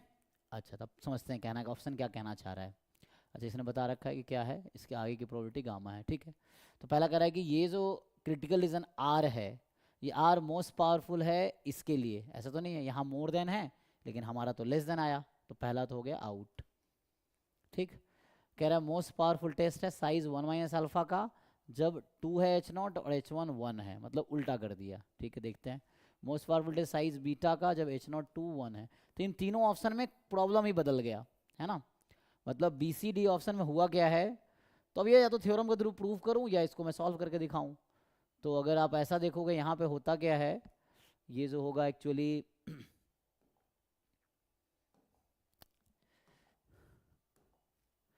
इसको आप प्रूव कर सकते हो कि मान लीजिए H0 है, theta is equal to theta not against H1 है, theta is equal to theta 1, ठीक है। और मान लो ऐसा है कि साइज अल्फा यहाँ पे है, critical region of size alpha is, मान लीजिए ऐसा है फॉर एग्जांपल T, है ना, less than equal to some C alpha, मतलब C है एक्चुअली, है ना। तो इसमें क्या होगा, मान लो ना C ले लो, अभी के लिए मान लिया ऐसा, ठीक है। तो ये यहाँ पे हो रहा है, तो अब होगा क्या, नाउ दूसरा जो है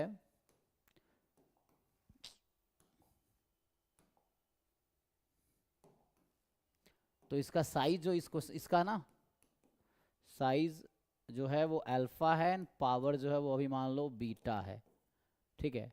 अब न्यू प्रॉब्लम है, ठीक है, ये एक प्रॉब्लम था हाइपोथेसिस का, एक नया प्रॉब्लम बनाते हैं। Now consider H not star theta is equal to theta 1, H not बदल गया देखो, अगेंस्ट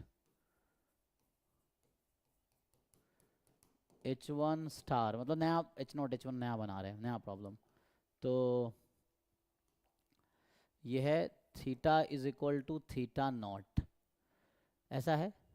तो यहाँ जो क्रिटिकल रीजन होगा, तो यहाँ जो क्रिटिकल रीजन आएगा, है ना, जैसे यहाँ साइज वही बोलो क्रिटिकल रीजन इज, तो यहाँ जो क्रिटिकल रीजन होगा वो उल्टा हो जाएगा, है ना। यहाँ जैसे लेस देन था, एग्जैक्टली लेस देन करो तो यहाँ मोर देन हो जाएगा, ठीक है, इस तरह से बनेगा।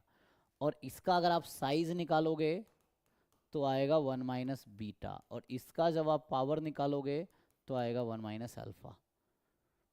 अब समझे दोनों प्रॉब्लम में, एक H0 H1 है, एक H0 स्टार H1 स्टार है। तो या तो समझाने के लिए मैं साइज स्टार कर देता हूँ, पावर स्टार, मतलब इस वाले का साइज और इस वाले का पावर। तो ये थ्योरम अगर लगाओगे काम हो जाएगा। मैंने इसका प्रूफ देखना, प्रूफ देख लो तो भी हो जाएगा।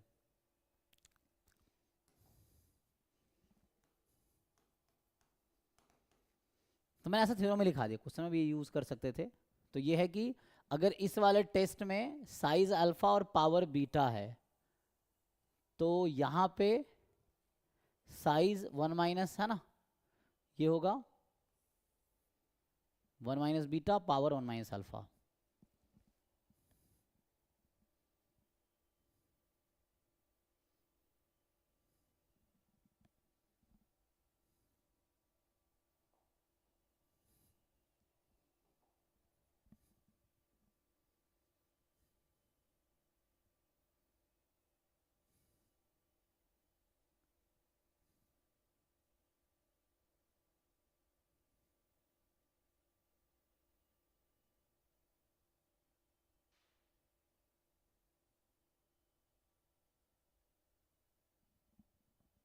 ठीक है।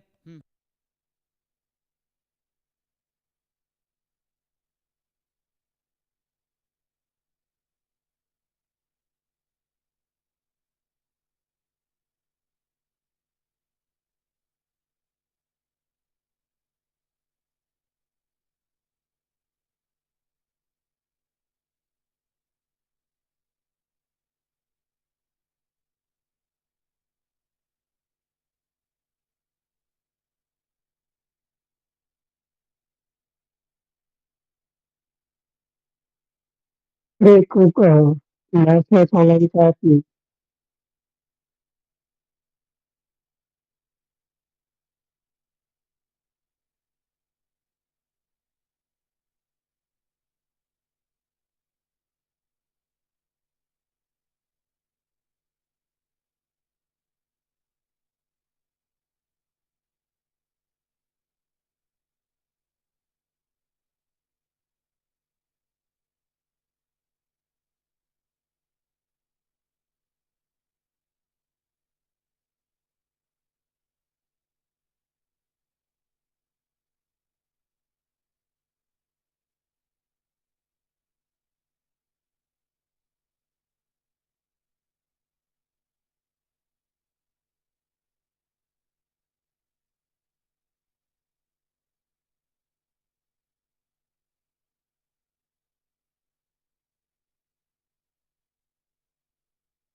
हाँ जी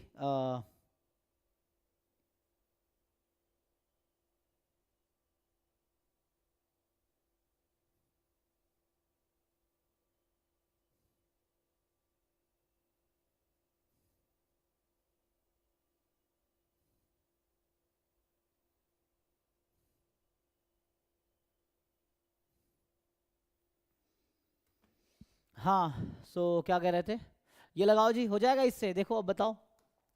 तो यहाँ पे अगर आप लगाओगे तो तीनों क्वेश्चन में हो क्या रहा है, तीनों क्वेश्चन तो सेम ही है, मतलब यहाँ H0 H1 तो तीनों में सेम ही है।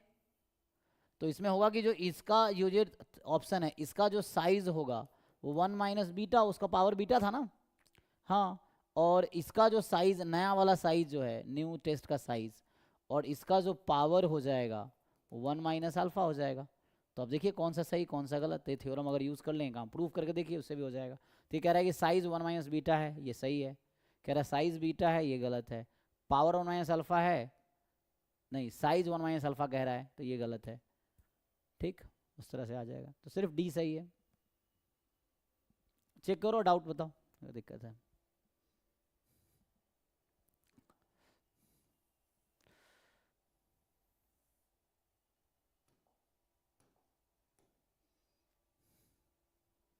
ओके जी, और कोई क्वेश्चन बचा है? देखिए यार, सर देखिए, हाँ 1 बाय 1 बोलो। ऐप नहीं चल रहा है।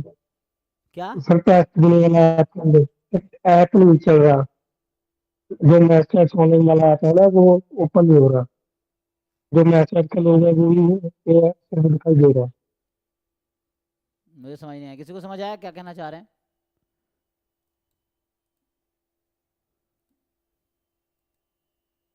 सर जो आपका मैथ्स टेस्ट वाला ऐप है ना वो ओपन नहीं हो रहा। अच्छा शायद टेस्ट वाला काम नहीं कर रहा है ना। जी सर। हाँ तो वो ज्योति मैम के ऊपर बोलो, वो बात कर लेंगे टीम से, जिनका जिनका हम सर्विस ले रहे हैं उनको बताएंगे, वो ठीक करेगा। होता है कई बार टेक्निकली इशू उधर से रहता है, तो ठीक हो जाएगा, उनको बोलते हैं। तो ज्योति मैम को इन्फॉर्म करो, वो आगे से पूछ के बताएंगे क्या दिक्कत है, कब तक ठीक होगा, है ना। जी सर। हाँ 48। एक मिनट, हाँ सर आप बस एक बार ये बता दीजिए ना कि जब हम अल्फा और 1 माइनस अल्फा का यूज करेंगे वो रेंज लेते टाइम, काई स्क्वायर 2n जैसा भी आपने लिखा है कि काई स्क्वायर 2n 1 माइनस अल्फा लेंगे, तो अगर जब लेस देन होगा तब लेंगे या ग्रेटर देन होगा तब? नहीं, नोटेशन तो फिक्स है ना। देखो यहाँ पे समझो, यहाँ पे एक्सप्लेन कर रखा है इन्होंने, काई स्क्वायर 2n गामा, इसको अगर आप देखेंगे तो अभी देखता हूँ क्या डाउट है आपको। ये कह रहा है कि काई स्क्वायर 2n गामा एक फिक्स नंबर है, पॉइंट है एक्स एक्सिस पे, काई स्क्वायर 2n ये रैंडम वेरिएबल है और ये वो नंबर है, तो इस नंबर के आगे की प्रोबेबिलिटी गामा है, इस नंबर के पीछे की प्रोबेबिलिटी 1 माइनस गामा होगी। अगर यही लाइन लिखा होता काई square 2n less than chi square 2n comma gamma, जिसको हम अल्फा लिखते हैं, तो ये फिर 1 माइनस अल्फा होता, 1 माइनस गामा होता, मतलब क्लियर हुआ मैं कहना क्या चाह रहा हूँ, कि लिख देता हूँ भी समझ आ जाएगा। जैसे हम जो नोटेशन यूज करते हैं, ये जो हमारा है, जैसे अभी के लिए मान लीजिए ये है काई स्क्वायर एन कॉमा अल्फा, समझाने के लिए काई स्क्वायर एन अल्फा लिया, तो ये एक नंबर है एक्स एक्सिस पे, तो इस पॉइंट के आगे की प्रोबेबिलिटी अल्फा है, इसके 1 माइनस अल्फा है, तो ऐसा होगा कि रैंडम वेरिएबल है काई स्क्वायर एन, तो ये less than chi square n alpha होगा, तो प्रोबेबिलिटी 1 माइनस अल्फा है। प्रोबेबिलिटी काई स्क्वायर एन है ना, या जस्ट एन लिख सकते हो, मोर देन काई स्क्वायर, ये एक नंबर है, तो इस पॉइंट के आगे की प्रोबेबिलिटी अल्फा है। अब क्या पूछना चाह रहे हैं बताइए। हाँ यही, जब लेस देन यूज करते हैं तब हम 1 माइनस अल्फा लेते हैं, अगर हाँ ग्रेटर देन होगा तो अब अल्फा जी, इसके आगे मोर देन मतलब इस पॉइंट के आगे की प्रोबेबिलिटी, लेस देन मतलब इस पॉइंट के पीछे की प्रोबेबिलिटी, ये है, तो ये प्रोबेबिलिटी है, मोर देन में अल्फा, लेस देन में 1 माइनस अल्फा।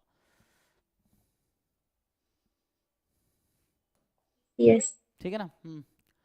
तो और क्या रह गया भाई इसमें, 1922 हो गया था, 43 भाई तुम्हारा क्रिटिकल रीजन निकला, 48 देखो 14 में कुछ खास नहीं है, क्रिटिकल रीजन निकालो और टेस्ट करो, इसमें कुछ खास आसान क्वेश्चन है ये। क्रिटिकल रीजन अगर निकाल पा रहे हो ठीक है, नहीं तो फिर पूछो, कल तो कराया था, कल का थ्योरी यूज करोगे 1 मिनट में आ जाएगा। 48 सो हाँ, इसमें बस कैलकुलेशन है, इसमें जो है ना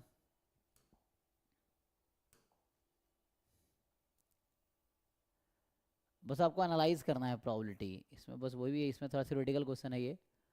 सो x1 x2 xn random sample है नॉर्मल μ1 का, ठीक है। तो ये सिंपल वर्सेस सिंपल है, जहाँ mu more than delta more than 0 है ना। बीटा पावर है साइज अल्फा का, तो बीटा है पावर, साइज है अल्फा, तो x bar more than c alpha. तो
हाँ, सो अच्छा इसमें रह गया ना, तो इसमें क्या करना है देखो, कि जस्ट आपको क्रिटिकल रीजन दे ही रखा ना, तो हमारे पास जो क्वेश्चन है x1 x2 xn एक रैंडम सैंपल है नॉर्मल म्यू कॉमा 1, ठीक, एंड H0 है mu is equal to 0 against H1 है mu is equal to delta and beta है पावर, है ना, so power of test, so power function है, power है ना, तो मतलब rejecting H0 when H0 is true. और रिजेक्शन रीजन आपको ऑलरेडी दे रखा है, देखो ध्यान से। सो रिजेक्शन रीजन है x bar more than C alpha, alpha index है, ठीक है ना, फॉर सम C अल्फा, ये है व्हेन H1 इज ट्रू। तो H1 इज ट्रू मतलब mu is equal to delta, यही है। और अल्फा साइज तो जानते ही हो, साइज क्या है, probability of rejecting H0 when H0 is true. तो H0 इज ट्रू मतलब म्यू इज इक्वल टू 0, यही ना। तो मेनली हमें क्या देखना, हमें तो बीटा को चेक करना है अल्फा और डेल्टा के रिस्पेक्ट में, ओके। तो इसका काम नहीं है ना, इसका काम नहीं है, सिर्फ बीटा का काम है, इसका काम नहीं है। चलो, तो हमें ये चेक करना है कि जब डेल्टा फिक्स है तो अल्फा इंक्रीज करेगी तो बीटा क्या होगी, जब अल्फा फिक्स है बीटा इंक्रीज करेगी तो डेल्टा ऐसा होगा क्या, तो इस तरीके से है ना, तो वैसा रहेगा।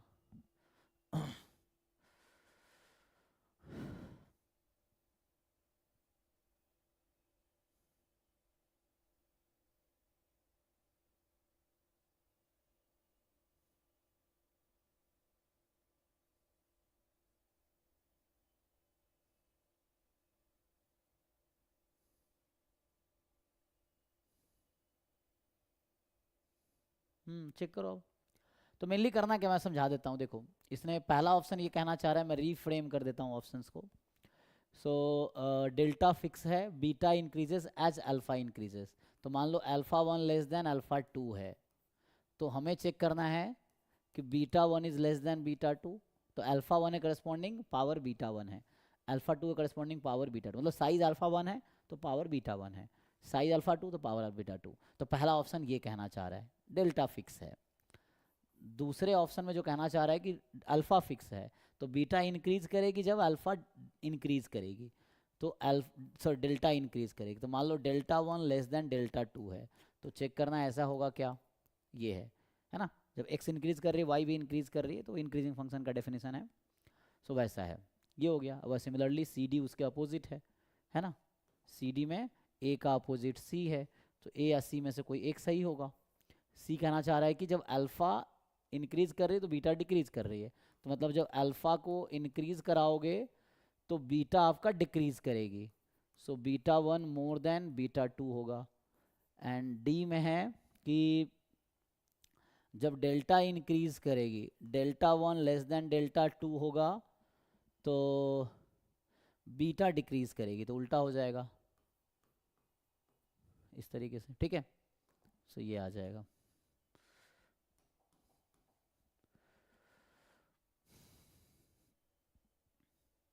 तो ये ऑप्शन है, आपको ये चेक करना, तो मेनली ए भी चेक करना है, सी डी उसका अपोजिट है।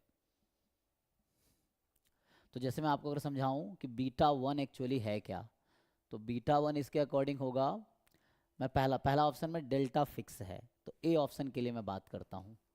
तो बीटा 1 होगा probability x bar more than c alpha 1 given mu is delta, and beta 2 होगा probability x bar more than c alpha 2 given mu is delta, क्योंकि ए ऑप्शन में delta fix है तो delta को कोई चेंज नहीं करना, ये है। अब आपको इन दोनों को कंपैरिजन करना, आपको पता है, सो नाउ यू नो कि अल्फा 1 लेस देन अल्फा 2 है, तो आपको ये चेक करना है कि क्या बीटा 1 लेस देन बीटा 2 होगा, ये ऑप्शन ए है, ये करना होगा। अगर मैं ऑप्शन बी अगर रिस्पॉन्डिंग बताऊं करना क्या है, तो ऑप्शन बी में जो बीटा 1 है, तो ऑप्शन बी में अल्फा फिक्स है, अल्फा चेंज नहीं हो रहा, डेल्टा चेंज हो रहा है, तो यहाँ डेल्टा के रिस्पेक्ट में होगा, तो ये होगा x bar more than c alpha mu is equal to delta 1, और यहाँ बीटा 2 होगा probability x bar more than c alpha mu is equal to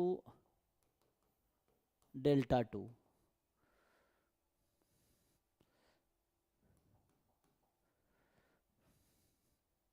अब ये कंपेयर करना, फिर से वही है कि अब आपको इसमें ये कंपेयर करना है कि आप ऐसा मान लो let delta 1 less than delta 2 है, तो आपको ये चेक करना है कि क्या ये बीटा 1 लेस देन बीटा 2 होगा, ये आपको चेक करना है।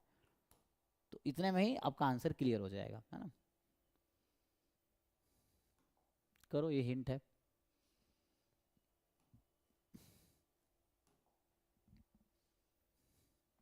है ना, सब थोड़े डिफिकल्ट क्वेश्चन हो जाएगा, तो एग्जाम में सारा 100% करना नहीं है, मतलब मुश्किल बहुत पेपर है, तो जो क्वेश्चन हो रहा है पहले उसको करो, जो नहीं हो रहा है बाद में करो, नहीं हो रहा छोड़ दो, उसमें क्या है ना, जरूरी थोड़ी है।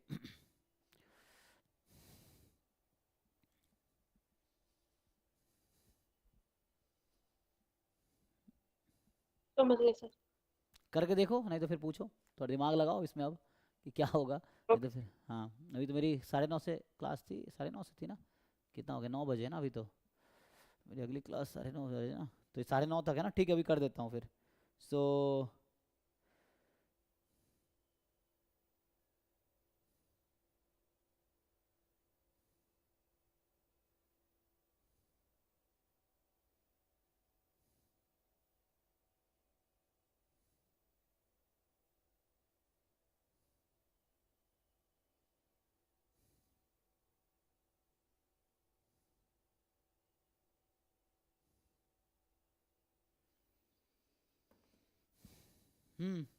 आगे बताओ भाई। 43 वाला देखो, उसमें डाउट वो दे हिंट दे देता हूँ, जिनका 43 नहीं हो रहा था। सो ये तो दूसरा था।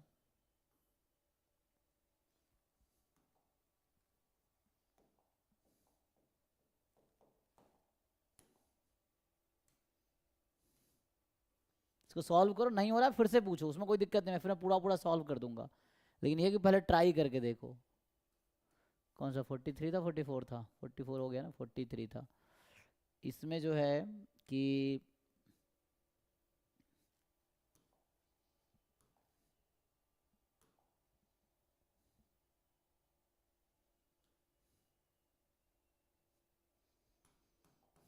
अभी कल ही हमने मोनोटोन लाइक्लीहुड रेशियो प्रॉपर्टी वाले थ्योरी पढ़े थे, वो लेक्चर एकलव्य 1, एकलव्य 2, एकलव्य 3 में ऐड हुआ है, आप देखेंगे तो कल। तो जो लोग नहीं लाइव क्लास में थे, आप रिकॉर्डेड देखो वहाँ जाके ऐप में, एकलव्य 1, 2, 3 बैच में ऐड किया है। सो यहाँ पे क्या है कि हमें बता रखा है, तो हमें ये पता है ना कि जो नॉर्मल डिस्ट्रीब्यूशन है वो एक्सपोनेंशियल फैमिली का डिस्ट्रीब्यूशन है, तो एक्सपोनेंशियल फैमिली में एमएलआर प्रॉपर्टी होती है, ये थ्योरम ही है।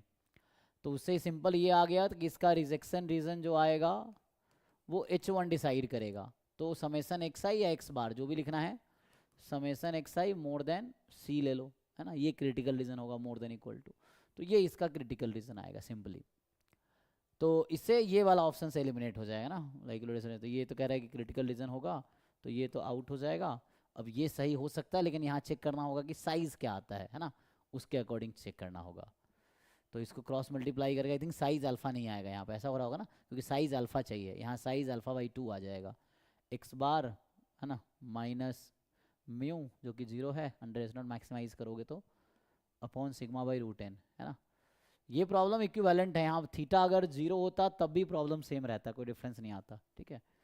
सो आई थिंक ये भी गलत हो जाएगा ना शायद, क्योंकि इसमें साइज अल्फा बाई 2 आएगा, ये क्रिटिकल रीजन ठीक है, बट सी निकालो, सी क्या आएगा, तो समेसन एक्स आई है normal theta 1, sorry summation x i यहाँ से आएगा normal n theta comma 1, n theta comma sorry n theta तो मीन एन टाइम थीटा होगा, एंड वेरिएंस 111 एन हो जाएगा, तो यहाँ से summation x i minus n theta, लेकिन थीटा अंडर एच नॉट 0 हो जाएगा अपॉन रूट एन, यही बनेगा, कैंसिल करो, यही हो जाएगा। और इसका डिस्ट्रीब्यूशन है नॉर्मल 0 1, और जेड अल्फा बाई 2 से ज़्यादा की प्रोबेबिलिटी यहाँ है जेड अल्फा बाई 2, ये tau alpha by 2 actually Z alpha by 2 है, तो इधर कितना होता है अल्फा बाई 2, इधर 1 माइनस अल्फा बाई 2, तो ये साइज इसका ना, इसका अगर साइज निकालोगे इस टेस्ट का, तो इसका जो साइज आएगा इस वाले क्रिटिकल रीजन का जो साइज है वो आएगा अल्फा बाई 2 मोर देन, है ना, लेकिन साइज हमें तो अल्फा चाहिए था, तो इसीलिए गलत है, यहाँ साइज अल्फा लिखा है लेकिन एक्चुअल में इसका साइज अल्फा बाई 2 आएगा, इसलिए गलत है। अब रह गया ए बी में, तो ए बी में पावर फंक्शन लिख के चेक कर लो, सिंपल पिछले क्वेश्चन की तरह ये भी। तो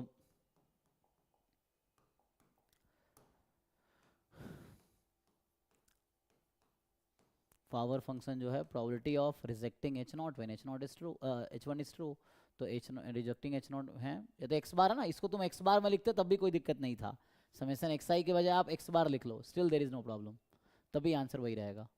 तो अभी मैं समेशन एक्स आई में लिख रहा हूँ तो इसी में कर देता हूँ दिस, या एक्स बार में लिखना तो एक्स बार में कर लो, समझ रहे हो ना, उस किसी के टर्म में करोगे तब भी कोई दिक्कत नहीं। अगर आप ये लेते हो कि reject H not if x bar is more than c, तब भी कोई दिक्कत नहीं, सी अलग अलग हो जाएगा, मान लो ये C1 है ये C2 है फॉर एग्जांपल, तो उस तरह से तो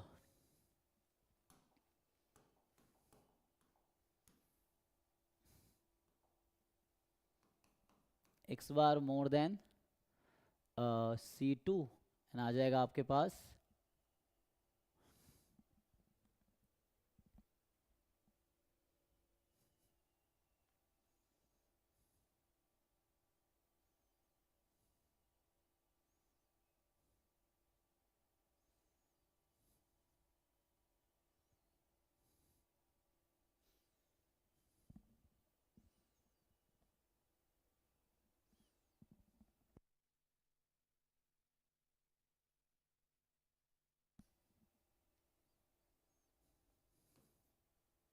H1 इज ट्रू, H1 में तो थीटा है ना, पता नहीं आपको क्या है, तो अभी के लिए थीटा ही रखो, ठीक है, क्योंकि थीटा तो पॉजिटिव है बट क्या है पता नहीं, तो एक में है ना, सो ये जो निकाल रहे हैं ये बीटा थीटा है, या ये समझो कि ठीक है अभी थीटा बराबर थीटा के लिए काम कर रहे हैं, तो यहाँ सिंप्लीफाई कर लो, इसमें क्या आएगा, हमें क्या करना है, बीटा थीटा एक्चुअली में है क्या, तो सिंप्लीफाई करके देख लेते हैं।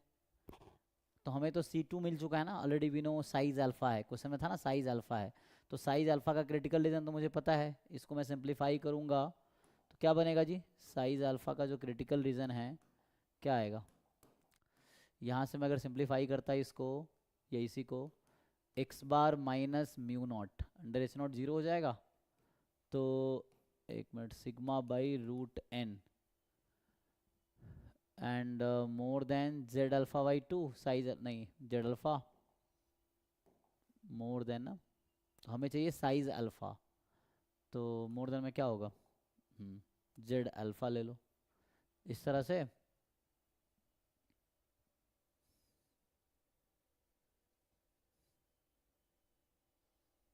एक में थीटा को जीरो, यहाँ मतलब ये है कि बीटा थीटा जो है ना, या तो एक और तरीका है, यहाँ कहना चाह रहा है कि बीटा जो है इंक्रीजिंग फंक्शन है, ये कहना चाह रहा है पावर इज इंक्रीजिंग फंक्शन, और ये कहना चाह रहा है power is decreasing function, power is decreasing function. अब ये भी चेक कर सकते हो कि पावर निकाल लो, चेक करो इंक्रीजिंग फंक्शन है कि डिक्रीजिंग फंक्शन है, मतलब थीटा की वैल्यू जो बढ़ेगी तो पावर बढ़ेगी या घटेगी, तो वो कहना चाह रहा है ना, क्योंकि थीटा मोर देन जीरो है तो beta theta more than beta zero है, मतलब जब थीटा की वैल्यू बढ़ रही है तो पावर ही बढ़ रही है, ऐसा है क्या, तो चेक कर लो। ये कहना चाह रहा है कि जब थीटा बढ़ेगी तो मतलब थीटा पॉजिटिव है तो power at theta less than power at zero, तो उल्टा साइन है, मतलब डिक्रीजिंग फंक्शन है, जो पावर फंक्शन है वो डिक्रीजिंग है, इस तरह से। तो वो चेक करना आपको, तो प्रोबेबिलिटी निकाल लो एक्चुअली में होगा क्या, तो यही वाला क्रिटिकल रीजन यूज़ कर लो एंड चेक करो कि पावर क्या होगा। तो इसको मैं थोड़ा ठीक से लिखूँ यहाँ पे,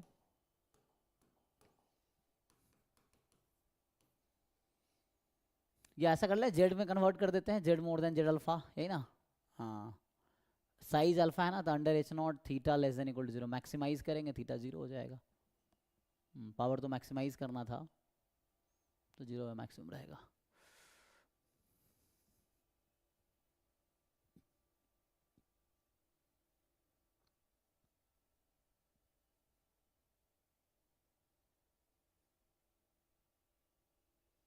अंडर एच नॉट थीटा को जीरो ही कर देता हूँ, तो यहाँ पे ना ये जीरो हो जाएगा, इसको जीरो कर दो, कहने का मतलब ये है यहाँ पे इसको जीरो कर दो, अंडर क्योंकि साइज अल्फा यूज़ कर रहे हैं ना, तो साइज अल्फा में एच नॉट जीरो हो जाएगा, तो यहाँ से आ गया x bar minus zero sigma by root n, sigma कितना है 1 by root n, more than ये हो जाएगा जेड अल्फा, ठीक है, और यहाँ theta is equal to theta. अब ये प्रोबेबिलिटी निकालो कितनी आती है, तो क्योंकि अंडर साइज अल्फा है ना, तो अल्फा हमने एच नॉट यूज़ किया है, जीरो कर दिया। अब ये प्रोबेबिलिटी मेनली आपको निकालना है, तो यहाँ से एक्स बार माइनस रूटें इधर शिफ्ट कर दो, अभी के लिए x bar more than z alpha by root n हो जाएगा, क्रॉस मल्टीप्लाई करेंगे तो, और थीटा को भी थीटा, क्योंकि बीटा थीटा निकाल रहे हैं, तो यहाँ से हो गया x bar minus theta upon sigma by root n, sigma तो 1 था तो 1 by root n more than, ये कितना आ जाएगा है ना, तो इसको सिंप्लीफाई कर लो, minus z alpha upon root n minus theta upon sigma by root n, so 1 by root n, ये आ जाएगा, थीटा वही है। अब इसको चेक करो ये इंक्रीजिंग है डिक्रीजिंग है, सो ये आ जाएगा आपके पास probability capital z more than this, तो ऐसा लिख दूँ 1 माइनस 5 ऑफ दिस, चल जाएगा ना। इसको एलसीएम लेना ले लो, तो z alpha minus root n theta upon cut जाएगा, ये रूट एन कट जाएगा ना एलसीएम लेने के बाद, तो ये आ गया। तो कहने का मतलब ये आ गया कि 1 minus 5 of z alpha minus root n time theta. अब आपसे पूछना ये चाहता हूँ कि बताओ ये फंक्शन इंक्रीजिंग है कि डिक्रीजिंग है, तो फाइनली जो बीटा थीटा आया ना यहाँ पे निकल के, वो ये निकल के आया 1 minus capital 5 of z alpha, ये एक फिक्स नंबर है at level alpha, minus root n, वो भी फिक्स होगा कोई नंबर, इनटू थीटा। ये बताओ ये थीटा के रेस्पेक्ट में इंक्रीजिंग है कि डिक्रीजिंग है, इससे ही काम हो जाएगा, बता पाओगे?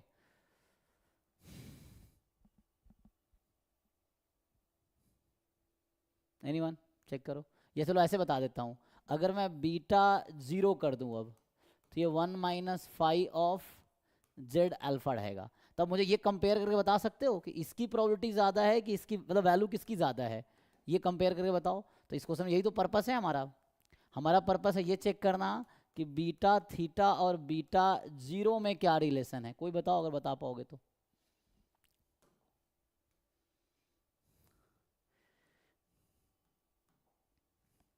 थीटा पॉजिटिव है तो काम करो थीटा को कुछ रख लो, है ना, पॉजिटिव है तो थीटा पॉजिटिव है ना, थीटा को अगर मैं रूट एन ही रख दूं तो जेड अल्फा माइनस एन हो जाएगा। सर अगर हम ग्राफ से देखें तो बी थीटा ज्यादा आएगा। जैसे होता क्या है ना कि अगर मान लो फॉर एग्जांपल मैं समझाऊं आपको, k1 लेस देन k2 है तो phi of k1 less than phi of k2 होता है, क्यों? क्योंकि CDF इंक्रीजिंग फंक्शन होता है कॉन्टिन्यूअस का। 1 minus phi of k1 more than 1 minus phi of k2 हो जाएगा, ठीक है, तो ये आ जाएगा, तो ये है यहाँ पे ऐसा कुछ। अब बस ये चेक कर लो इसमें और इसमें कौन सा लार्जर है, तो मैं अभी इसको अगर k1 बोल दूँ, इसको k2 बोल दूँ, तो k1 छोटा है k2 से, है ना, तो ये छोटा नंबर है क्योंकि, तो इस केस में ऐसा हो गया। तो मतलब कहने का मतलब बीटा 1 मोर देन बीटा 2, मतलब ये जो 1 माइनस 5 ऑफ k1 है ये बीटा थीटा है मोर देन बीटा 0 है।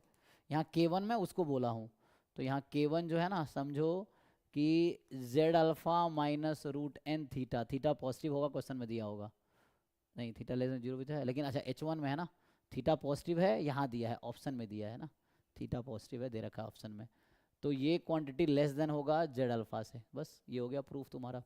तो यहाँ से प्रूफ हो गया कि बीटा थीटा जो होगा मोर देन बीटा 0 होगा for all beta more than 0, ये है, चेक कर लो, ठीक।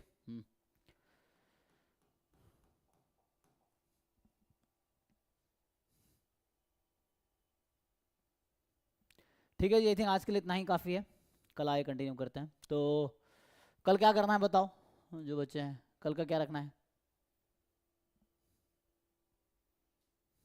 कुछ करना है या छुट्टी करना है? कल क्या करना है? सर कल स्टोकेस्टिक प्रोसेस रख लीजिए और मल्टीवेरिएट। स्टोकेस्टिक प्रोसेस का है ना, ठीक है, क्वेश्चंस करके आओ। जैसे जैम का PYQ तो नहीं है, लेकिन जैम का DPPs बहुत सारे हैं, है ना, जो DPPs हमारे 705 DPP बने ना इस सेशन में, तो उसमें 10-10 क्वेश्चन ईच में है, तो उसमें होगा। जस्ट गूगल ड्राइव में जाके सर्च करोगे स्टोकेस्टिक तो सारे DPP आ जाएगा स्टोकेस्टिक वाले, तो उसको कर सकते हो, नहीं तो गेट का PYQ कर लो, ठीक है। एंड नेट में थोड़े मुश्किल होगा स्टोकेस्टिक प्रोसेस का, जो भी है, या इसके बाहर के भी क्वेश्चन है, कोई भी क्वेश्चन पूछो, है ना, तो बाकी क्वेश्चंस करके आओ, नॉन PYQ मतलब प्रैक्टिस क्वेश्चन प्रैक्टिस करके आओ, जो डाउट होगा पूछना। सर रिग्रेशन का थ्योरी कब होगा? अच्छा गेट में रिग्रेशन रह गया ना, हाँ उसका भी थ्योरी गेट बैच में होगा, तो जैम बैच चल रहा है अभी, गेट का तो वो हो गया ना, PYQ चल रहा है, PYQ खत्म करवा देते हैं फिर हो जाएगा। हाँ रिग्रेशन का सिंपल रिग्रेशन बस हमने किया था, बाकी हो जाएगा 1 2 3। मैं देखता हूँ अभी क्या है, आज सैटरडे संडे में करवाता हूँ तो।